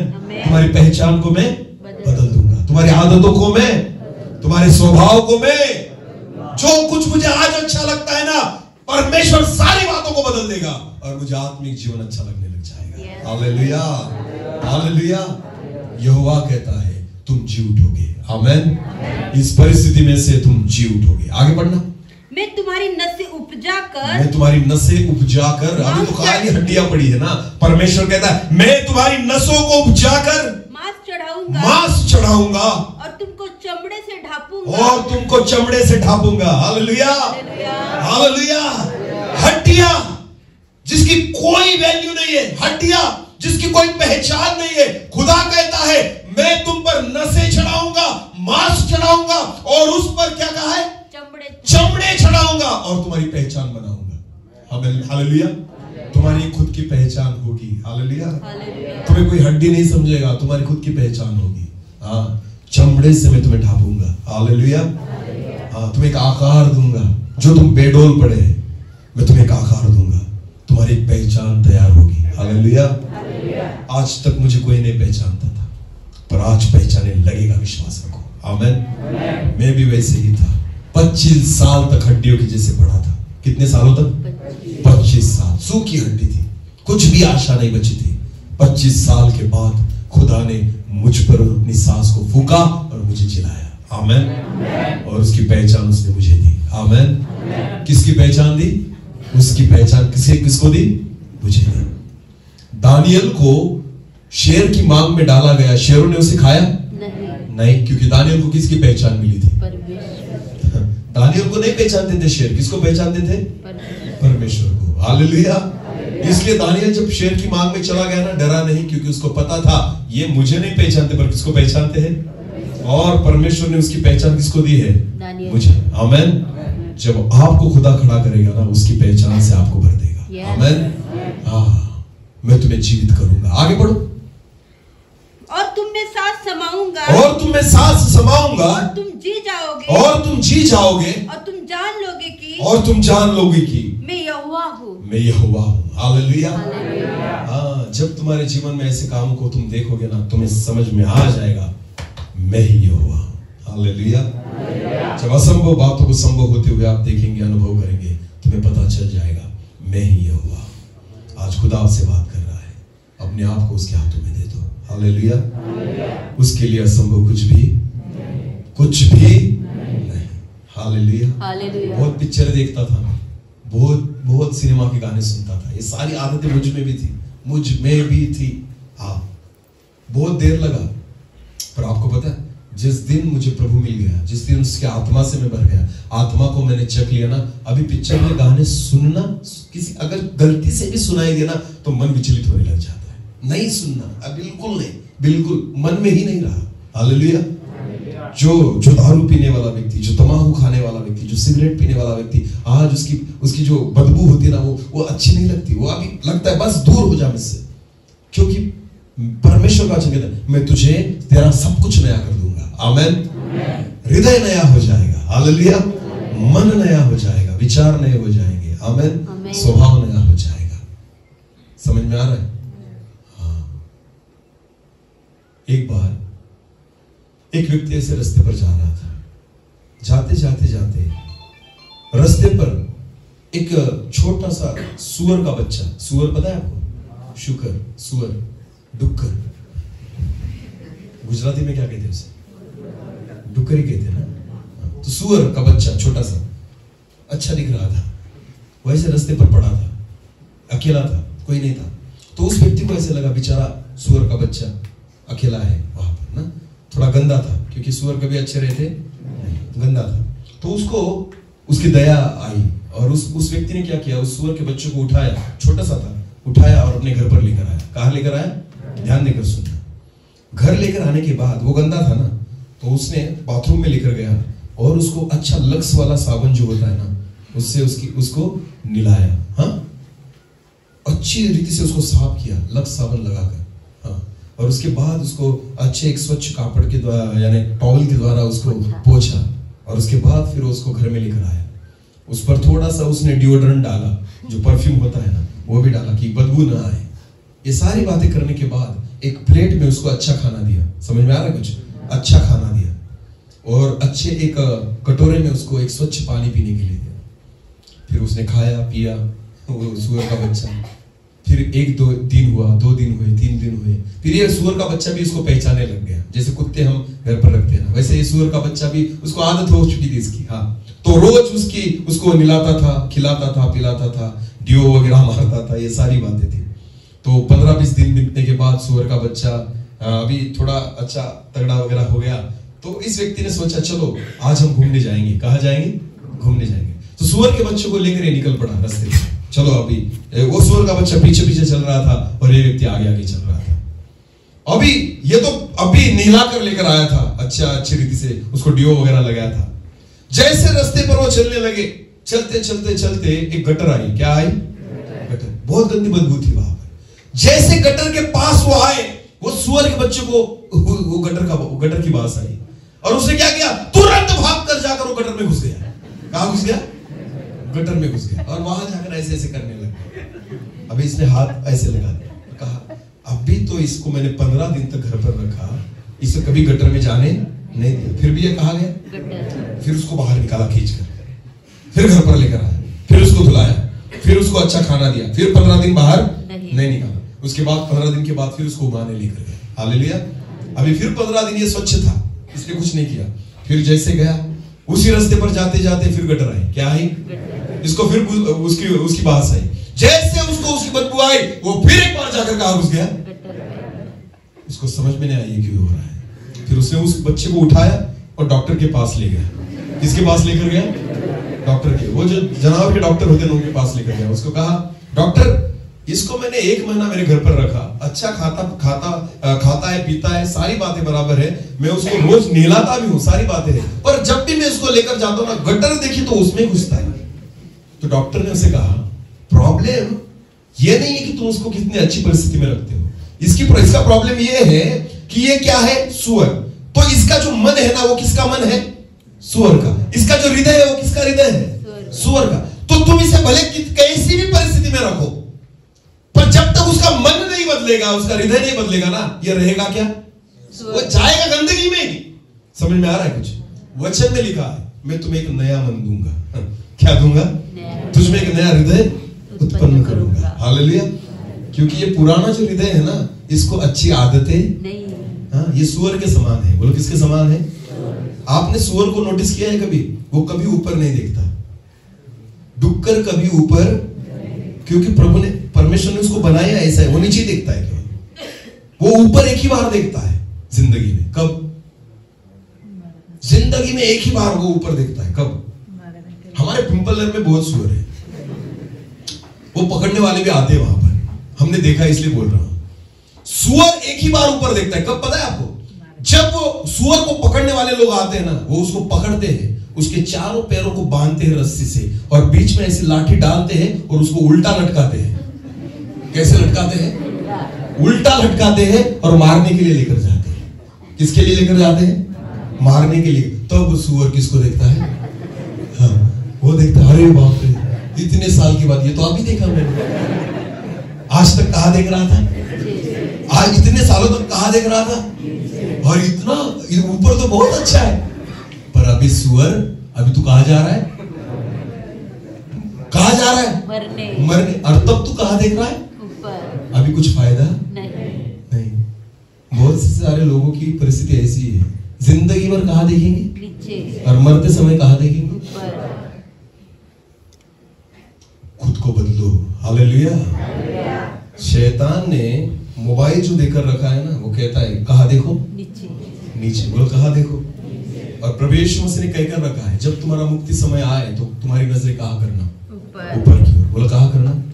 और इसलिए शैतान कहता है मोबाइल में ही लगे रहो, फेसबुक पर ही लगे रहो, इंस्टाग्राम में ही लगे रहो, नीचे ही देखते रहो, और जब प्रभु यीशु मसीह आ जाएगा, लेकर जाएगा, तब ये कहां देखेंगे?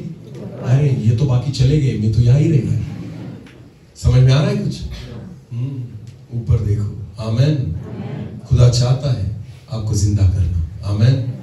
प्रभु चाहता है कि हड्डियों में जान आ जाए, प्रभु चाहता है हड्डियां जीवित हो जाए, और इसलिए यहेजकेल को कहा, बोल इनको संदेश सुना, इनको भविष्यवाणी कर कि ये जीवित हो जाए। हालेलुया। आगे बढ़ो। इस आज्ञा के अनुसार मैं भविष्यवाणी करने लगा और मैं भविष्यवाणी कर ही रहा था कि एक आहट आई और भूडोल हुआ और हड्डियां इकट्ठी होकर हड्डी से हड्डी जुड़ गई। मैं देखता रहा कि उनमें नसें भी उत्पन्न हो गई और मांस चढ़ा और वो ऊपर चमड़े से ढक गए और चमड़ा भी आया और उनको ढक लिया। हालेलुया। आपको पता है, जब तक भविष्यवाणी नहीं हुई थी, संदेश नहीं प्रचार हुआ, वचन का प्रचार नहीं हुआ था, वचन में लिखा है हड्डियां बिखरी थी। हड्डियां क्या थी? बिखरी हुई। जैसे वचन वो हड्डियों को सुनाया गया, हड्डियां जुड़ने लगी। बोलो हड्डियां। उसके बाद उस पर नसें आई, उसका मांस चढ़ा और चमड़े से उनको ढांपा गया। आमीन। जब वचन हम सुनते हैं ना, आशा उत्पन्न होती है। बोलो क्या उत्पन्न होती है? हालेलुया। हाँ, सुनते हैं चल बिचल होने लग जाती है, कुछ ना कुछ अंदर हलचल होने लग जाती है। होती है या नहीं? हाँ, हड्डियों में भी हलचल हुई। हालेलुया। हड्डियां भी जुड़ गई एक दूसरे के साथ, चमड़ा भी आ गया, मांस भी चढ़ गया। आपको पता है, एक आकार उसने ले लिया, पर जिंदा नहीं, अभी भी जिंदा नहीं। केवल आकार ले लिया है, पर जिंदा नहीं है। हालेलुया। वचन तो मैंने सुन लिया, आशा भी उत्पन्न हो गई। हाँ, मैं बदलूंगा, हाँ मैं ये बात करूंगा, हाँ मैं कल से ये बात छोड़ दूंगा, हाँ मैं जरूर अपने सारी बुरी आदतों को छोड़ दूंगा। आपको पता है, जब हम वचनों को सुनते हैं ना, हमारे जीवन में अच्छी आशाएं उत्पन्न होने लग जाती है, हमारे जीवन में अच्छे सपने हम देखने लग जाते हैं। हमें भी लगता है मैं दाऊद के समान बनूंगा, हमें भी लगता है मैं पतरस के समान खड़ा हो जाऊंगा, हमें भी लगता है कि मैं प्रभु की सेवा करूंगा। ये केवल आशाएं हैं, अभी तक जिंदा नहीं हुए, नहीं हुए। ये केवल आशाएं हैं। हालेलुया। ये केवल आकार है जो खुदा के वचन के द्वारा आपको मिला है। आमीन। उसके बाद जो है ना, वो जरूरी है। क्या लिखा है आगे? परंतु उनमें सांस कुछ न थी। उनमें सांस, अभी मराठी के ट्रांसलेशन में लिखा है उनमें आत्मा कुछ न थी। हालेलुया।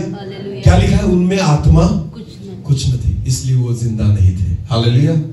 शरीर तो है पर आत्मा नहीं, और अगर आत्मा नहीं तो शरीर का कोई उपयोग नहीं। हालेलुया। वचन तो हमने सुन लिया, वचन को हमने मान भी लिया, पर आपको पता है वचन हमारे जीवन में कब काम करेगा? जब पवित्र आत्मा हम पर आएगी। हालेलुया। तब तक हम आत्मिक रीति से जीवित नहीं हो सकते। वचन में क्या लिखा है? उनमें सांस नहीं थी, उनमें आत्मा नहीं थी। आगे बढ़ो। तब उसने मुझसे कहा, हे मनुष्य के संतान, हे यहेजकेल, सांस से भविष्यवाणी कर, आत्मा से भविष्यवाणी कर, और सांस से भविष्यवाणी करके के, और आत्मा से भविष्यवाणी कर करके है, हे सांस, हे आत्मा, परमेश्वर यहोवा यो कहता है, परमेश्वर यहोवा ये कहता है, चारों दिशाओं से आकर इन घात किए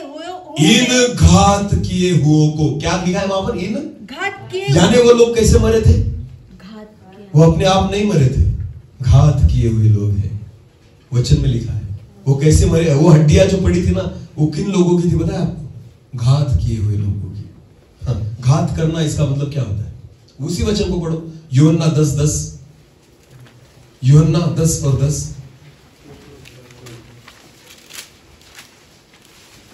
चोर किसी और काम के लिए नहीं, परंतु केवल चोरी करने और घात करने। किसके लिए? घात कौन करता है? चोर कौन है? शैतान। बोलो कौन है? और ये सारी हड्डियां किन लोगों की थी जिनको क्या कर दिया था? घात किया था। बोलो क्या किया था? हाँ, समझ में आ रहा है कुछ? विश्वासी लोग जिनको शैतान ने घात कर दिया है, पहले तो जिंदा थे और उसके बाद क्या कर दिया? घात कर दिया, मार दिया। हम जब विश्वास में थे, जिंदा थे, पर जब शैतान को मौका मिला उसने क्या कर दिया? घात कर दिया। ये हड्डियां उन लोगों की थी जिनको मारा गया था। ये खुद नहीं मरे थे, इनको मारा गया था। हालेलुया। बहुत बार हम पाप में गिरते नहीं, हमें गिराया जाता है, शैतान हमें गिराता है। हालेलुया। समझ में आ रहा है कुछ? हाँ, घात किया जाता है। ये सारी हड्डियां घात किए हुए लोगों की थी जिनको मारा गया था। और वचन कहता है तू आत्मा को संदेश दे, आत्मा से भविष्यवाणी कर, सांस से भविष्यवाणी कर, वो चारों दिशाओं से आए और इन घात किए हुओं पर पड़े। आमेन। कि वो जीवित हो जाए। आमेन। आपको पता है हमें भी पापों में गिराया गया था शैतान के द्वारा, पर खुदा ने उसकी आत्मा को इसलिए भेजा कि हमें फिर एक बार जीवित करे। आमेन। फिर एक बार क्या करें? जीवित करें। पाप के कारण हम मर चुके थे, पाप के कारण हम घात हो चुके थे, पाप के कारण हमारे जीवन में शैतान ने जगह ली थी और हमें मार डाला था खुदा के सामने। पर वचन में लिखा है आत्मा को भविष्यवाणी कर कि वो आए और इन घात किए हुओं को जिलाए। आमेन। हालेलुया। वचन सुनने से हमें आशा मिलेगी, पर आपको पता है आत्मा के आने से आप जीवित हो जाओगे। हालेलुया। पवित्र आत्मा के आने से हम क्या हो जाएंगे? जीवित हो जाएंगे। एक वचन को पढ़ेंगे, प्रेरितों के काम उसका पहला अध्याय, प्रेरितों के काम उसका पहला अध्याय और वचन 8 को पढ़ना। परंतु जब पवित्र आत्मा तुम पर आएगा, अभी ध्यान देकर सुनना, परंतु जब पवित्र आत्मा तुम पर आए तब तुम सामर्थ्य पाओगे। तब तुम क्या पाओगे? सामर्थ्य पाओगे। हालेलुया। एक मिनट, अभी पवित्र ये प्रेरितों के काम में पहले अध्याय में वहां पर ऐसा लिखा गया है कि जब तक वो न आए तब तक तुम यरूशलेम को छोड़कर बाहर न जाना। उस वचन को पढ़िए।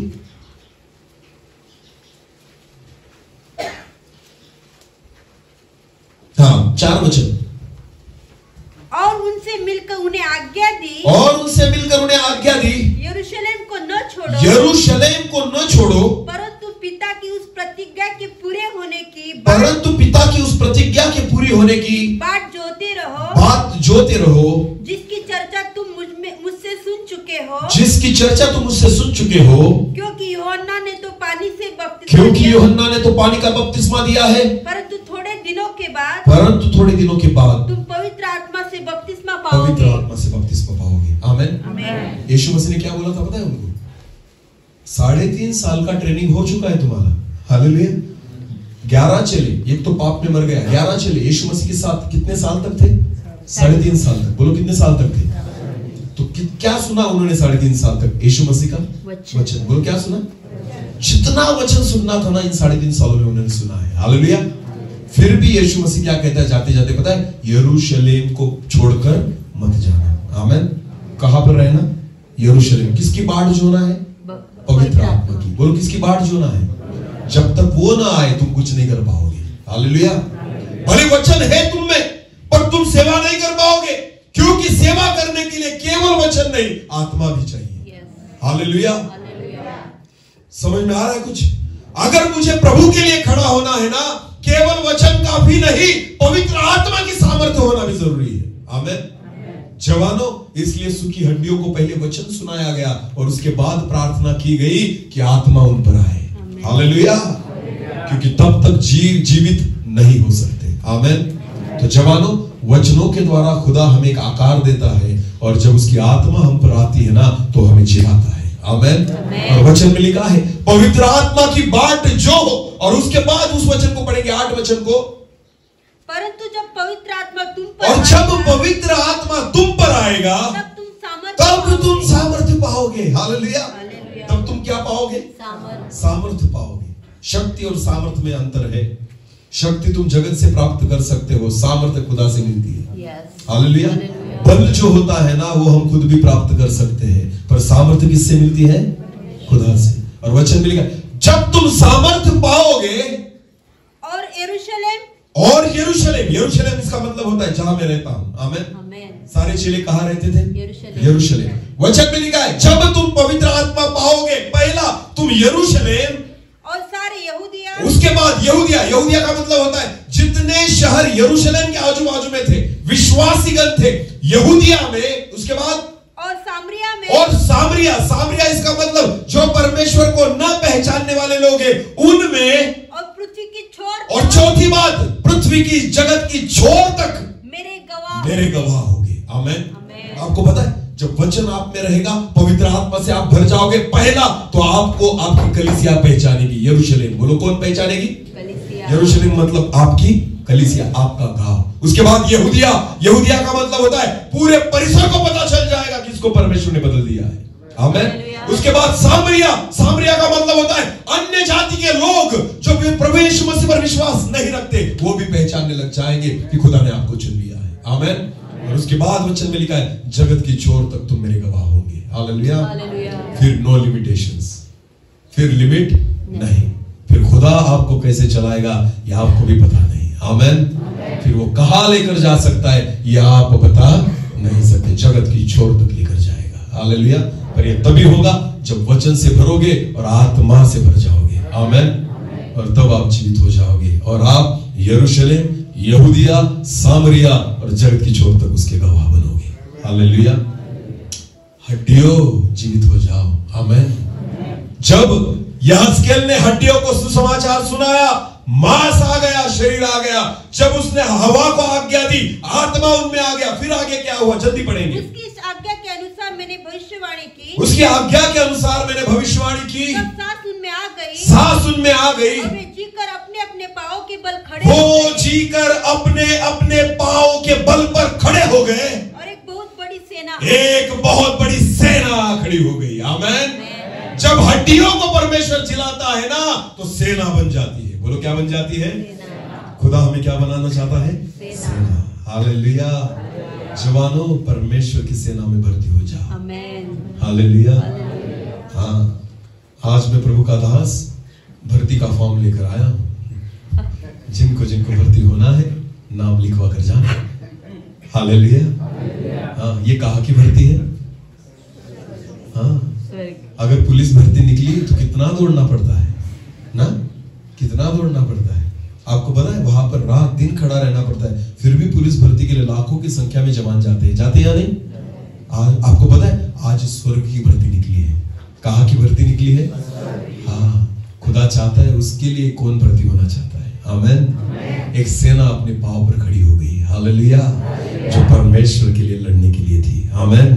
जो खुदा के लिए प्रभु ने उसको जिलाया था, उसको तैयार किया था। आपको पता है आज परमेश्वर उसके लिए आपको बुला रहा है। आमीन। कि आप उसके लिए खड़े हो जाए। अपने आप को परमेश्वर के हाथों में सौंप दो। हड्डियों में जान खुदा लेकर आएगा। हालेलुया। हड्डियां जी उठेगी और उनमें से एक बड़ी सेना तैयार होगी। आमीन। आज तक हमें कोई नहीं पहचानता था। आने वाले दिनों में जगत की छोर तक तुम उसके गवाह बनोगे। हालेलुया। सारी परिस्थितियों को बदल देगा। समझ में आ रहा है? सारी परिस्थितियों को बदल देगा। दाऊद जो था ना, स्कूल में गया होगा आपको लगता है? उसने शिक्षा ली थी कोई? कुछ भी नहीं। फिर भी वो क्या बन गया? राजा। क्या बन गया? इस्राएल का राजा। हाँ, परमेश्वर को जब किसी को ऊंचा उठाना होता है ना तो उसने कितनी शिक्षा ली है, उसका परिवार क्या है, उसके पास कितना पैसा है, उसको कौन पहचान, कोई फर्क नहीं पड़ता। चरवाहे को उठाकर उसने इजराइल का राजा बना दिया। आमीन। तुम उसके हाथों में आ जाओ, उसे पता है आपको कैसे ऊंचा करना है। आमीन। यूसुफ एक गुलाम था, उस गुलाम को मिस्र का अधिपति बना दिया। हालेलुया। खुदा के सामने आपको पता है दानियल, शद्रक, मेशक, अबेदनगो ये सारे बाबिलोन में गुलामी करने गए थे और खुदा ने उनको वहां पर भी एक अच्छे पोस्ट पर रखा था। हालेलुया। जिसके साथ परमेश्वर होता है ना वो कभी भी नीचा नहीं हो सकता। आमीन। आप किसी भी परिस्थिति में से आए हो, मैं आपको कहना चाहता हूं अगर आप परमेश्वर के हाथों के तीर बन जाओगे, खुदा योग्य समय पर आपको बाहर निकालेगा और उसकी महिमा आपके जीवन के द्वारा होगी। हालेलुया। हालेलुया। बस हड्डियों जी उठो। आमीन। उसके वचनों को सुनो, उसकी आत्मा को ग्रहण करो और जी उठो। खुदा आपको एक नए जीवन के द्वारा आशीषित करने जा रहा है। आमीन। आमीन। हमारी परिस्थितियों को बदलने जा रहा है। आज तक दारू चक्कर देखी होगी, आज तक शायद सिगरेट चक्कर देखी होगी, आज तक शायद तंबाकू चक्कर देखी होगी। आज खुदा को चक्कर देखो। आमीन। एक बार उसको चक्कर देखो और बोलना आपको दूसरा कुछ चखने की इच्छा ही नहीं होगी। आमीन। मैं विश्वास के साथ कहता हूँ जीवन बदलने वाला परमेश्वर आज हमारे बीच में है। हालेलुया। वो हमें भी बदलेगा। हालेलुया। इस समय कुछ समय के लिए हम प्रार्थना में जाएंगे, अपने आंखों को हम बंद करेंगे। अगर हो सकता है तो हम अपने घुटनों पर आए या थोड़े समय के लिए हम अपनी जगह पर खड़े हो जाएं। थोड़ी समय के लिए हम अपनी जगह पर खड़े हो जाएं। प्रियो, हम प्रार्थना में जाएंगे जैसे यहज़केल को खुदा ने बोला था, इन सूखी हड्डियों को संदेश सुना, भविष्यवाणी करी और उनमें जान आ गया, वो जिंदा हो गए। आज परमेश्वर का वचन, जिस वचन के द्वारा परमेश्वर ने आज हमसे बात की है, खुदा चाहता है कि हम अपनी परिस्थितियों में से बाहर निकल आए। जिनमें हम पड़े हैं, पड़े थे, खुदा चाहता है परिस्थिति बदल जाए। वो उसकी आत्मा को हम पर उंडेलना चाहता है कि हम जीवित हो जाए और हम यरूशलेम के लिए, यहूदिया के लिए, सामरी के लिए, सामरी लोगों के लिए और सारे जगत के छोर तक उसकी गवाह बने। ये परमेश्वर की इच्छा हमारे जीवन के बारे में। वचन को केवल सुनने वाले नहीं, वचन पर विश्वास रखकर हम चलने वाले बने। Thank you Jesus. हर एक जवान अपने मन को परमेश्वर के हाथों में सौंपे। यह अवसर है जो परमेश्वर ने आपको दिया है। जैसे उस दिन उस चोर को एक अवसर मिला था, और जब उसे अवसर मिला तो उसने प्रभु यीशु मसीह से कहा, प्रभु जब तू तेरी महिमा में आए मेरी सुधि लेना। आज आपके पास भी परमेश्वर ने एक अवसर को दिया है। शायद यह अवसर हमें फिर न मिले, शायद यह वचन हमें फिर न मिले। आज जो वचन है वो हड्डियों के लिए है, उन परिस्थितियों के लिए है जो आज तक नहीं बदली, पर खुदा हमें बदलना चाहता है। उन परिस्थितियों को बदलना चाहता है, हमारे विचारों को बदलना चाहता है, हमारी आदतों को बदलना चाहता है, हमारी पहचान को वो बदलना चाहता है। Thank you Lord. धन्यवाद। एक वर्शिप के साथ हम प्रार्थना में जुड़ेंगे। Thank you Jesus. तेरा वचन मेरे दिल Yeah.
चाहते हैं कि आपके लिए सेना खड़ी हो। आप चाहते हैं प्रभु जी हर जवान आपके लिए खड़ा हो जाए, वो आपके तरकश के तीर बने, जैसे दाऊद था, जैसे मूसा था, जैसे एलिया था, एलीशा था, जैसे पतरस याकूब यूहन्ना थे, जैसे पौलुस था। प्रभु हम आपके तीर बनने पाए। जिस वचन को आज हमने सुना उसको ग्रहण करते हुए हम आपकी आत्मा को स्वीकार करें और जीवित हो जाए और आपके महिमा के लिए तैयार हो जाए। धन्यवाद। सारा आदर महिमा जलाल आप ही को देते हुए प्रार्थना जिंदा खुदा प्रभु यीशु मसीह आपके सामर्थ्य और जीवित नाम से मांगते हैं। आमीन।